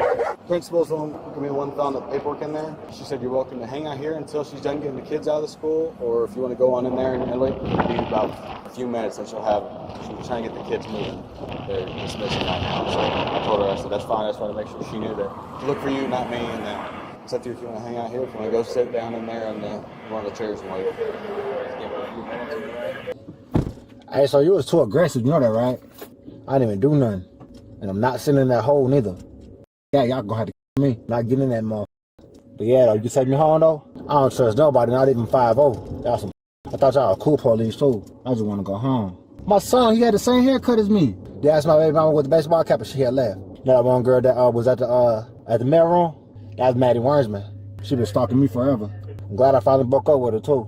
And soon we get to the police, I'm finna take off. And guess what? This is my initiation into the CPD, right? Don't tell nobody I'm CPD. I tell them you smoke weed. 30 out. You ignore me, right? Alright, folks, it's all over for you when we get here. Not getting in that hole, y'all gonna have to kill me too. 5. Like I said, everybody thought they were showing me love, watching me shit like that. They hate me. They're glad I get locked up. I get locked up every day. Put the holler, see if you guys were gonna come over here and get here. He's making comments, we're gonna have to if we think that he's gonna get in the cell, so that's why I wanted extra people. I'm gonna try to go for aggravated kidnapping or attempted kidnapping. That's what I'm trying for. This is the second time he's been to that school trying to get this kid. But I All right, sir. Go ahead and step on out here. What's up, Five? How you been? Yeah, Mike. Over there, follow him. Hey, Cole. Haven't seen you in a bit. So, what's that doing? I basically. There you go. Can you follow the guy in the red? Good to see you, bud. Haven't seen you in a bit. There you go. You been doing okay? Yeah, so why every single time I try to come on CBD, y'all always do this to me. Hey, right in this room. All right, Terry, I'm gonna take these handcuffs off. Hey, Fo. I'm not going in that room. Y'all gonna have to you, Fo. What's that? I'm not going in that room. Y'all gonna have to Put your hand up on that wall.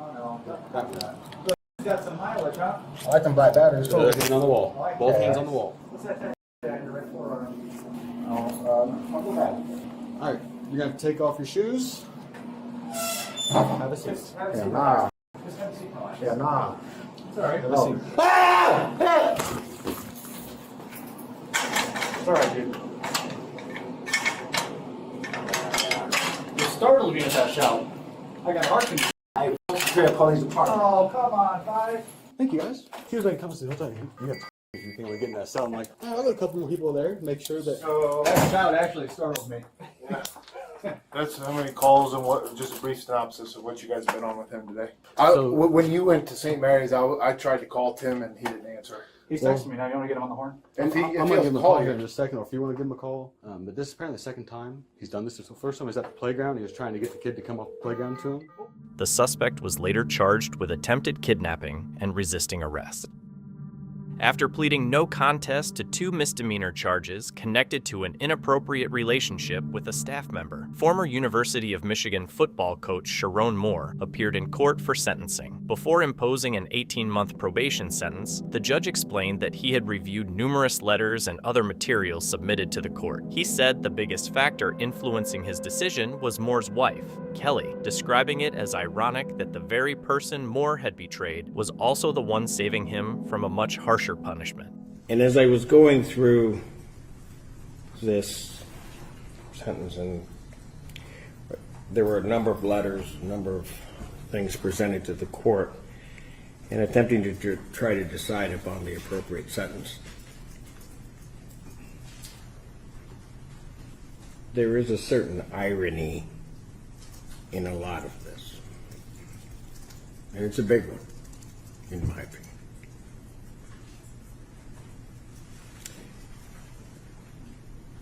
The person, quite frankly, Mr. Moore, that is saving you from the full wrath of this court is the one you betrayed.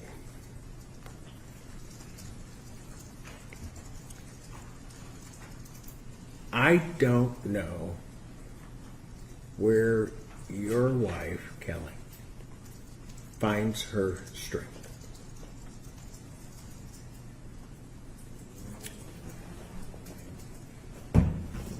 When all of the circumstances are happening,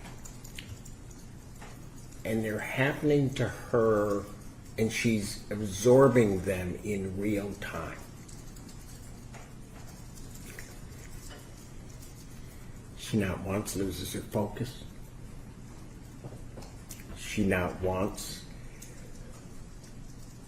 bats an eye to sort of doubt you. She not once wants something terrible to happen for you. As I listened to the terror in her voice that day,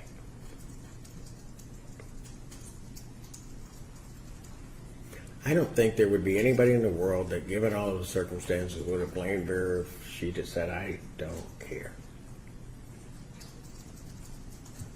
It's not what she did.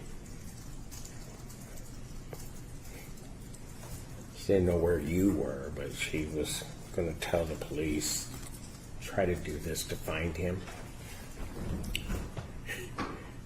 And she said something that was remarkable, and that is just tell him I love him and to come home.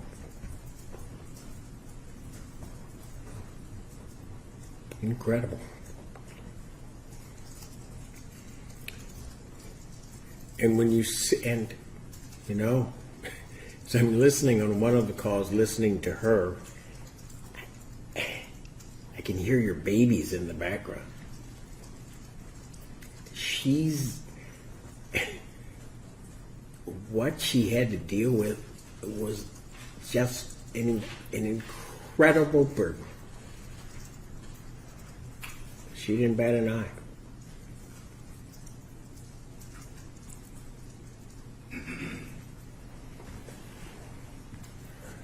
The letter that she wrote to the court, and there were a number of them. Like I said, I went through all of them. Certainly had the biggest impact on this court and what I should impose.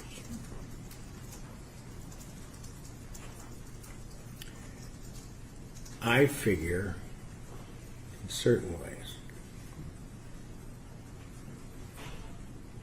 that she was just pointing forward, leaning on her faith, and trying to put her family and find a way forward for her family, which was inclusive of you.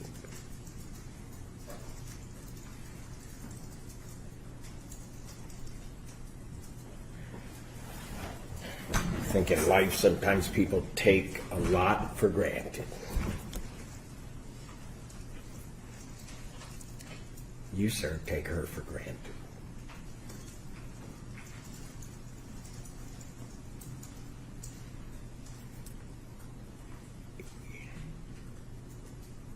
I am amazed by you, Miss Moore.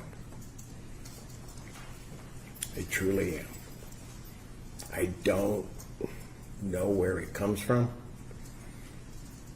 I think, in all honesty, given all the hurt and pain, that if we had more people like you in the world, I may be out of a job, but I think this world would be a better place. The judge praised her strength, recalling that despite not knowing where her husband was and enduring immense emotional pain, she stayed focused on helping police find him and simply asked them to tell him she loved him and wanted him to come home. He noted that her letter to the court had the greatest impact on his sentencing decision and said she remained committed to her family through faith and resilience. The judge concluded by telling Moore that he had taken his wife for granted and described her compassion, forgiveness, and character as extraordinary, saying the world would be a better place if more people showed the same qualities. In October 2015, First Amendment auditor Jason Unruh was filming outside a police station when an officer approached him and immediately started asking questions. If you want my name, I'll give you everything. Who are you? I don't need to provide that. Yes, you do. No, I don't. If I'm asking you who you are and why you're videotaping our facility, you have to provide me with some kind of identification. So do you have to require identification under the law, you need to be able to articulate a crime that I'm about to commit or I have committed. Okay. You're going around, you're videotaping our state police facility for no apparent reason, and if I'm asking you who you are, you have to provide me with identification. I don't have to, no. It's just like anything else. No, it's not. Yes, you do. I don't. Yes, you do. In fact, your public information officer already has dealt with this here, and so has a few other officers, so... I don't care who's dealt with it. I'm asking you for identification because I want to know who you are right now. And I want to know what your reasoning is for videotaping our facility. Well, first of all, Supreme Court has covered that filming out in public is perfectly legal. I don't care what... And that is not a suspicion of crime. So therefore, you have no suspicion of crime. Listen, you can cite whatever you want. Right. Why are you videotaping? That's what I'm asking right now. I don't have to answer that. Well, I want to see a form of identification, identifying who you are, why you're outside my facility right now videotaping us. I don't have to provide that either. Why not? Why do you feel like you do not have to perform any form of Because that's the law. No, it's not. If Yes, you're it out is. here and I want to know why you're videotaping our facility and you have to provide me some form of identification, you just can't come and walk away anytime you want and just come up with your things and fly them over our lot. I want to know who you are and why you're videotaping this right now. You probably want to get a supervisor or somebody higher up. Sure, here's my sergeant. He's coming out right now. And he'll tell you. Okay, no problem. The officer's explanation didn't hold up as he tried to stop Jason from recording in a public place. Rather than ending the interaction, the officer escalated it and detained Jason without clearly explaining a legal reason. Hey, Elaine. He was flying the drone out in front, videotaping. All I'm doing is asking for a form of identification so we can identify who he is. He's refusing. Go through first sergeant, not a problem. Not a problem. You can videotape as much as you want. You don't have to get any form of identification. He can videotape, not a problem. All right. So you were wrong? Huh? You were wrong? Go ahead, my search. Sergeant, yes, I was. So you learned something today. That's good. Okay, don't worry about it. I'll figure it out.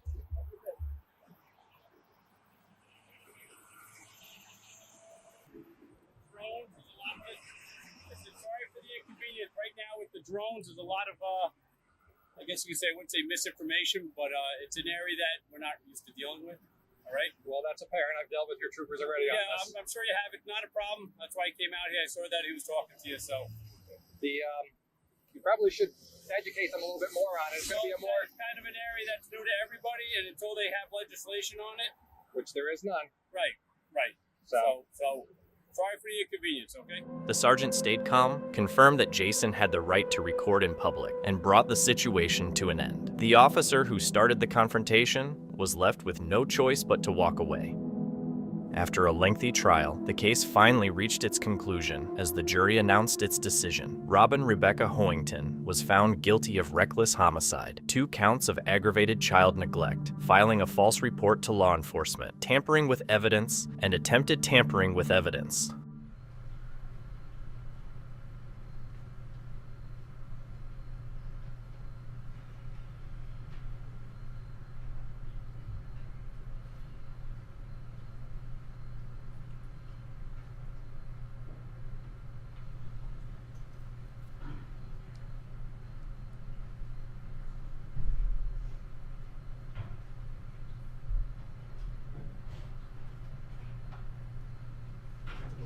All rise for the jury.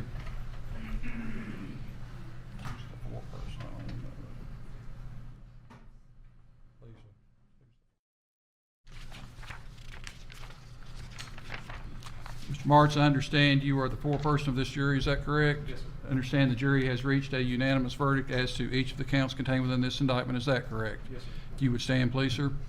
Ms. Allington, if you would stand and face the jury. Mr. Martz, as to the first count of this indictment charging first-degree felony murder, has the jury reached a unanimous verdict? Yes, we have, Your Honor. And that verdict is what, please? The jury find the defendant Robin Rebecca Howington guilty of reckless homicide. As to the second count alleging aggravated child neglect, has the jury reached a unanimous verdict? Yes, sir. And that verdict is what, please? We, the jury, find the defendant Robin Rebecca Howington guilty of aggravated child neglect. As to the third count alleging aggravated child neglect, has the jury reached a unanimous verdict? Yes, sir. That verdict is what, please? We, the jury, find the defendant Robin Rebecca Howington guilty of aggravated child neglect.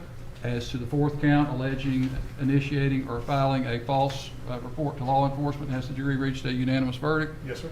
That verdict is what, please? We, the jury, find the defendant Robin Rebecca Howington guilty of initiating a false report to a law enforcement officer.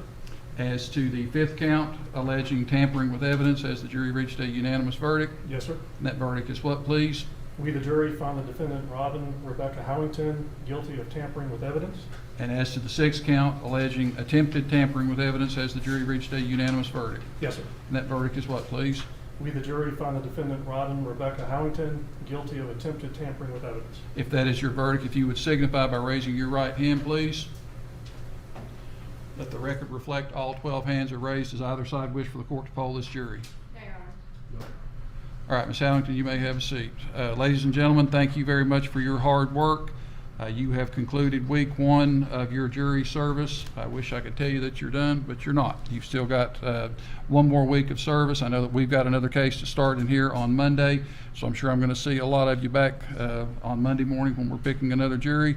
Have a very good weekend. Thank you very much for your service, and I'll see you on Monday. All rise for the jury. All right, everyone may have a seat. Ms. Howington, based upon the jury's verdict of guilt, finding you guilty in count 1 of reckless homicide, as well as counts 2 and 3 of aggravated child neglect, count 4 filing a false police report, count 5 tampering with evidence, and count 6 attempted tampering with evidence. The court revokes your bond. You're ordered into custody. When do we need to set this for sentencing? What's 45 days?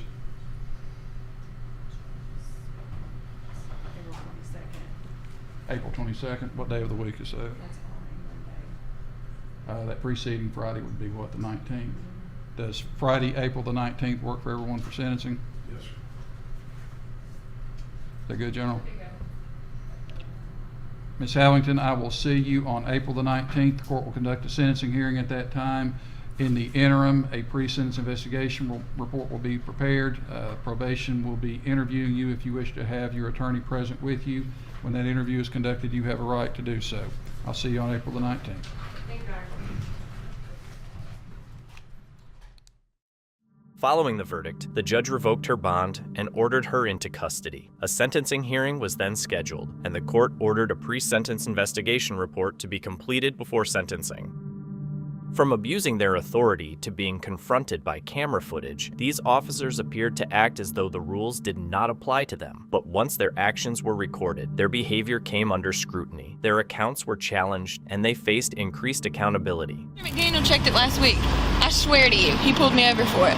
You can check. Officer Phil Kiersnowski expected nothing more than a routine traffic stop for tinted windows and some paperwork. However, as soon as he approached the driver's window, the situation changed dramatically, turning what should have been a normal stop into a dangerous and unexpected encounter.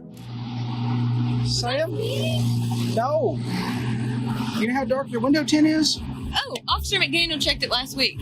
I swear to you, he pulled me over for it. You can check it, though. But yeah, he pulled me over last week for it. Dark as hell. Yeah, he pulled me over last week for it. But he checked it and said it was fine.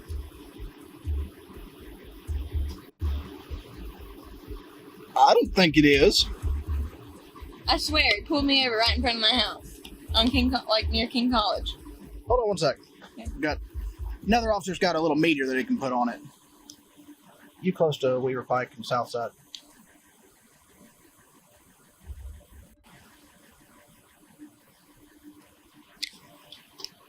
Stand for, please.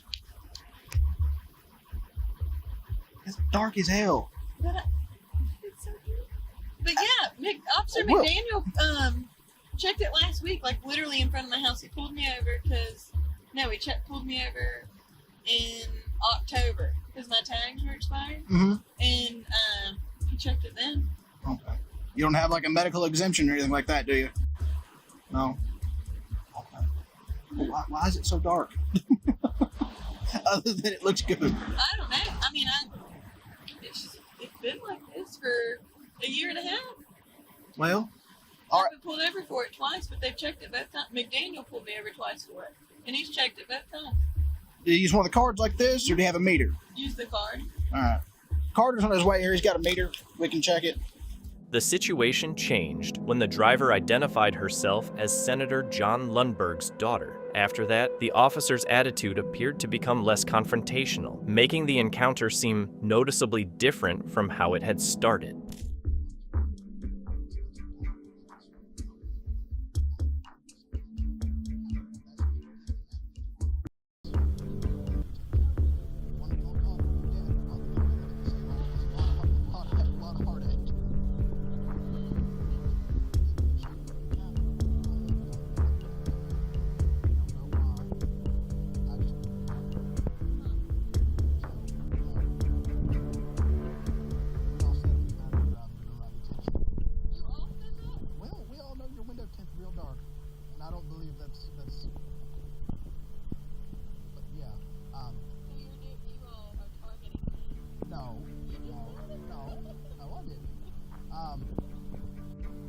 Just like I said, one call from your dad would probably make all this go away and save all of us a lot of heartache.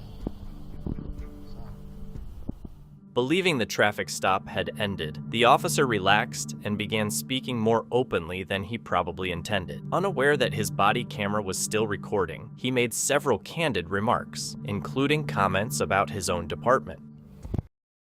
You got your license on you? Yeah.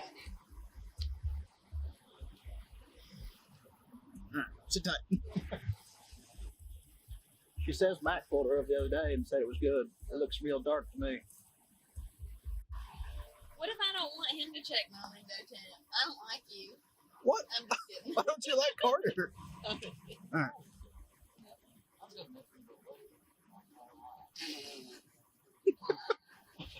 You can roll this one up just a little bit. Just kidding. Or that one. It might get his chin stuck in it. I don't know. Yeah.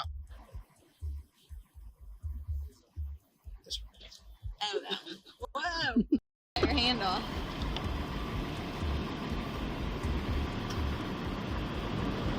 What's the legal on this meter?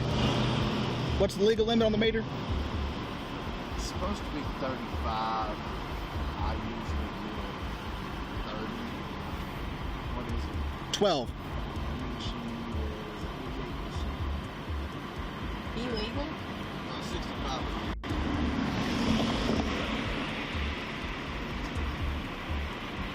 12. I think when Max stopped you, Max blind. Dang. So, sit tight for me, okay? All right. All right. She left the scene without facing any penalties. It appeared that the outcome changed, not because the law was different, but because of her connection to a prominent public official, raising questions about whether influence outweighed accountability in the situation. There's your idea back. Said, I hate doing this, but our admin's on us real heavy for window tint. A lot of us don't agree with it, but She was allowed to leave with only a traffic ticket. Although the officer later lost his job, the case took another unexpected turn when Senator Lundberg publicly defended him and said he would challenge the department's decision in court. On October 13, 2023, a man was walking through the parking garage of his Fort Lauderdale apartment complex on his way to his car when he was confronted by a masked man armed with a weapon and dressed as a police officer. What began as a routine morning quickly turned into a terrifying ordeal. Later, at the arrest scene, the victim described the frightening encounter to responding officers. All right. I've been tortured all day, man. So apparently, I affiliated myself with a dude that's been wanted over $500,000 just to claim. This guy that was wanted for the $500,000, he was in prison.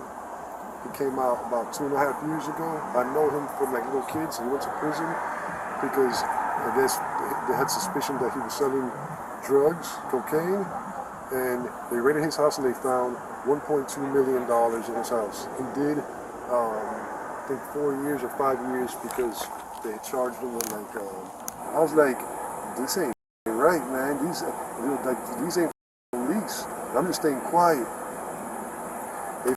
You're in a white Charger. Like a white Charger, yes. Did it say Black police leather. on the Hell side? no, I thought it was like undercovers. You know how undercovers be, you know what I'm saying? I thought they were undercover federal agents. I told myself, I said, this is undercover federal agents, you know what I'm saying? They came in an unmarked vehicle. So now, I know the area, and I feel like they took me like 595 and they went west towards where it was either like 84, it took me 84 or 595 west. Later, after learning their actual target was at a strip club in Pompano Beach, they forced the victim to go inside and lure the intended target out. Instead, he seized the opportunity to call 911, prompting officers to rush to the scene. Now I'm requesting an Uber. What's your address? 7, can we get a hair description on that? Sure. So you're getting Uber to go where? Let me see where you were going. No, I was coming from her house. I know, but I was trying to get where's the Uber? From one, the victim was seen, and this occurred at 7:30 this morning. What? I was changing my debit card. So the reason that this is all happening. No, it's okay. I'm just. What did they say that this happened when? 7:30 this morning. No, I don't have it with me. What's your name, Jonathan? He matches the description slightly. Just go ahead and detain him for now. He's sweating as well. Everybody that one in custody that you guys stopped the same as the suspect that we have removed him. Yeah, That's bad, man.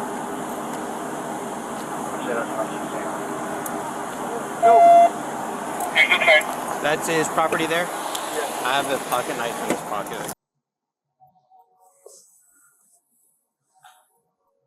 Wow. So let me call my supervisor right now. See if I can see. Yeah, go for it.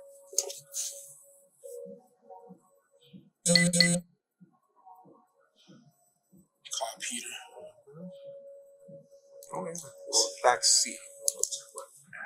Back seat. That's me here. Alright, take care. And that's a 813.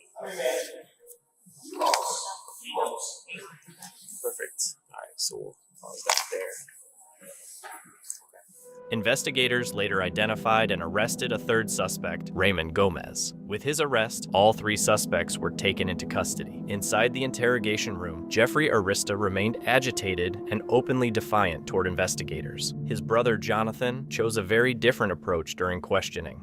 And when you went to work, what kind of locations did you have to, what was your job? Yes. So I went to a McDonald's where we do security. Okay. On Broad Boulevard. And I had got called since, well, I was a supervisor, so I had got called to do a site coverage in Lauderhill. And that's where I ended my day of work. So you started at the Broward McDonald's and then went to do a site coverage in Yeah, where? at a Lauderhill complex. Do you know which complex? I think it's called Lauderhill Village or something like that. It's like a 2-part complex.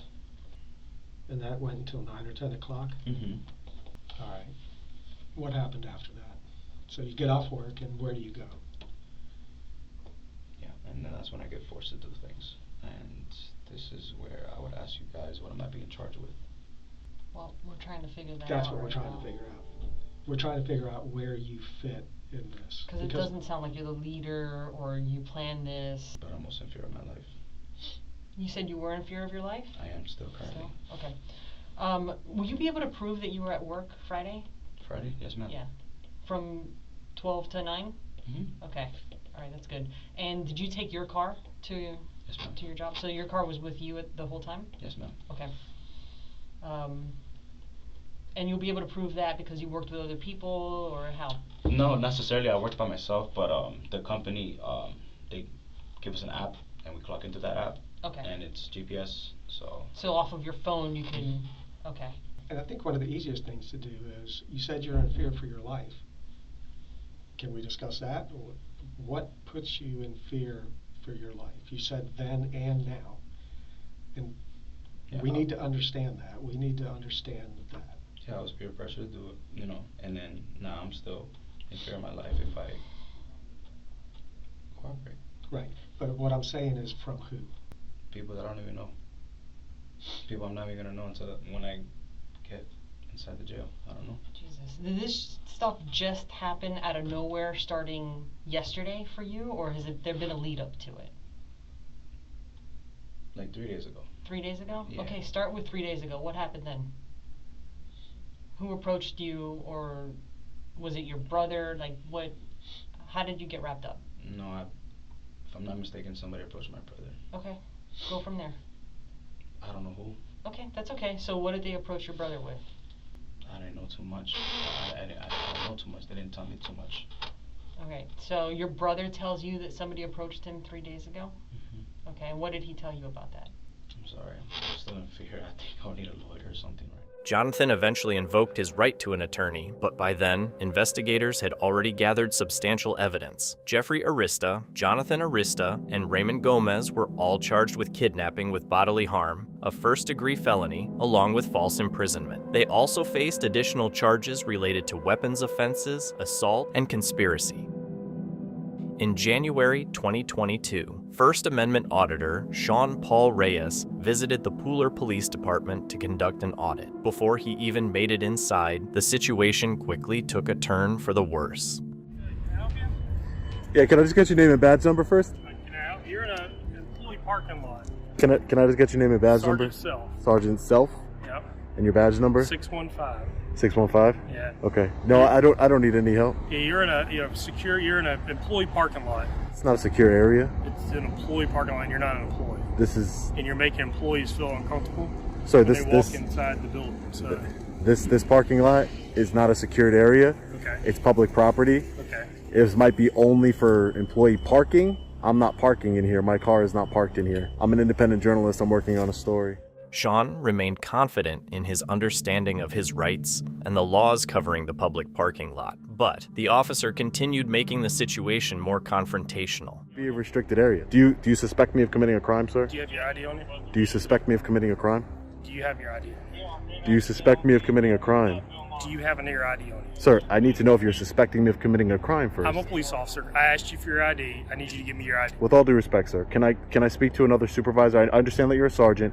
But I do not. I am the supervisor here. I understand, but then you should know as a supervisor, sir, that unless you have reasonable articulable suspicion that I've committed a crime in the state of Georgia, you cannot lawfully demand my ID from me. The sergeant's understanding of the law was called into question during the encounter. A short time later, the police chief came outside and began questioning Sean.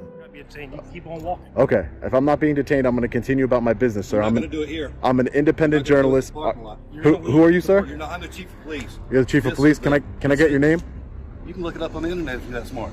But why would I have to look it up on the internet, sir? What's your name? Where's the professionalism? What's your name? Where's the professionalism? My sergeant asked you for a My driver's first. license. Tell me if you tell me your name and identify yourself. We're not making tits for tats. This is the employee parking lot. You're not an employee. You have no business. This is. I'm not parking here. Is this fenced off? Look, I want to make it very clear. It's not a fenced off area. Let me make it very clear. This is an employee parking lot. There's no trespassing signs or anything like that, sir. I'm not breaking the law. The chief refused to identify himself, and as Sean pointed out the facts, his attitude became increasingly confrontational. You, sir? He's one of my employees. Okay, one of your employees. I feel like all three of you are trying to bully me and trying to exert authority over me that you don't have. Demanding ID. Your sergeant doesn't understand that he cannot demand ID lawfully. You're supposed to educate your employees, correct? Why are you in my parking lot? They should know I'm working, like I told your sergeant. I'm not just not answering questions. I cannot answer questions, but I'm answering. I'm an independent journalist. I'm gathering content for a story on the city. I was inside doing a FOIA request. No. Yes, I was. Who says I'm recording anybody's? And plus, it's public information. You guys run tags all day. People drive around all day in the city with tags on. It's not like any private information. Do I have a database where I can look up people? Come on, you gotta think logically here. I don't have a database where I can just type in somebody's license plate and figure out who they are. Let's be real. Ask you to leave. The chief ordered Sean to leave the area. Throughout the encounter, he appeared to misunderstand what legally qualifies as a public place, leading to further disagreement over Sean's rights. Ordering me to leave under threat of arrest, sir? Yeah, I'm ordering you. This is the third time I've told you to leave my parking lot. I'm going to go on a public sidewalk, and I'm going to continue to record. I'm going to continue to record your parking lot, and I'm going to hit you up with civil litigation over this, just so you know, because you're violating a constitutionally protected activity. All you're doing is you're allowing your city, you're portraying your city in a negative light for the world to see. Remember that. Remember I told you that, Chief. Sean eventually left the parking lot after being threatened with arrest, but that wasn't the end of it. He later returned better prepared, determined to challenge the situation again without giving officers any reason to rely on questionable claims. Chief, I want to submit a complaint. Chief, I want to submit a complaint. You're not getting away with this one. You might get away with them. You might get away with them normally on a regular basis, but not today. I want to submit a complaint. So I go inside to do that, or get him a complaint form. We'll get your complaint form. Public injury. I need your names. It is your policy to give me your name. Who do I know I'm filing a complaint against? I'll let you figure it out. Oh, I got to figure it out. That's real professional. Everything else. That's real professional. Nah, you can go ahead. You can go ahead. What's your name? I need to file a complaint against you. Chief Ashley Brown. Chief Ashley Brown. Yeah. Okay, great. Because I was trespassing in your parking lot. That's a public parking lot. Hey, we're not going to debate it.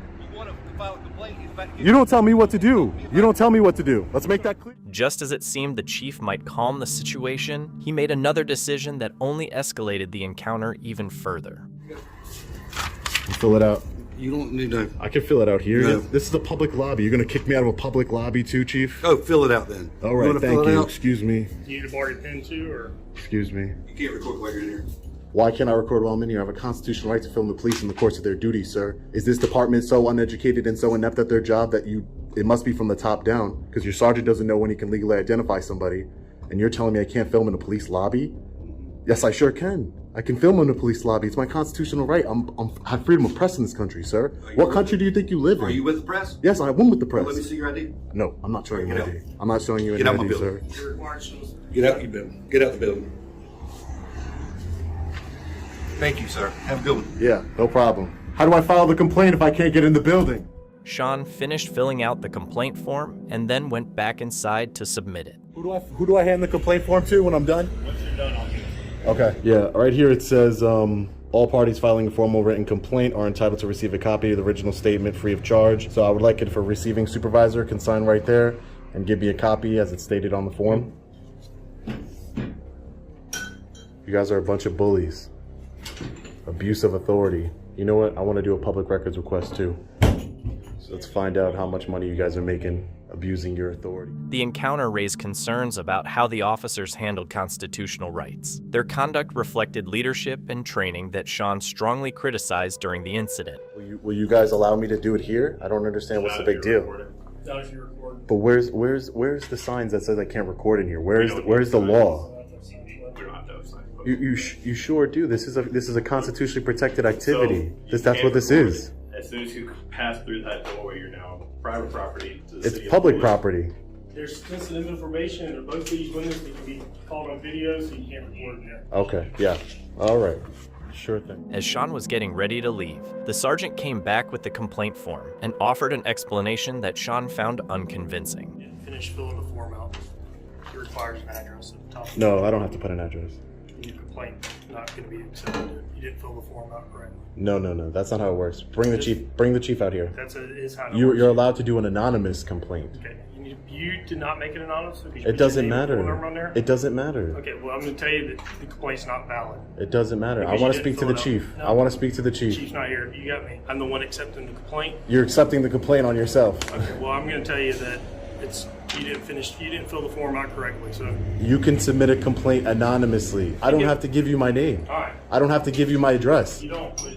You're just being difficult. Okay. Sergeant, a little bit of de-escalation training will take you a long way. You need to learn. I understand you learn from your chief, who's also a bully and a tyrant, but you need to learn. Don't talk to people that way. You understand? All right, have a safe day, okay? Yeah.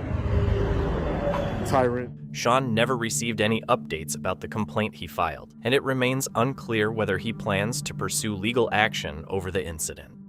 Thank you so much for watching. Don't forget to subscribe and hit the notification bell so you can stay updated with our latest videos.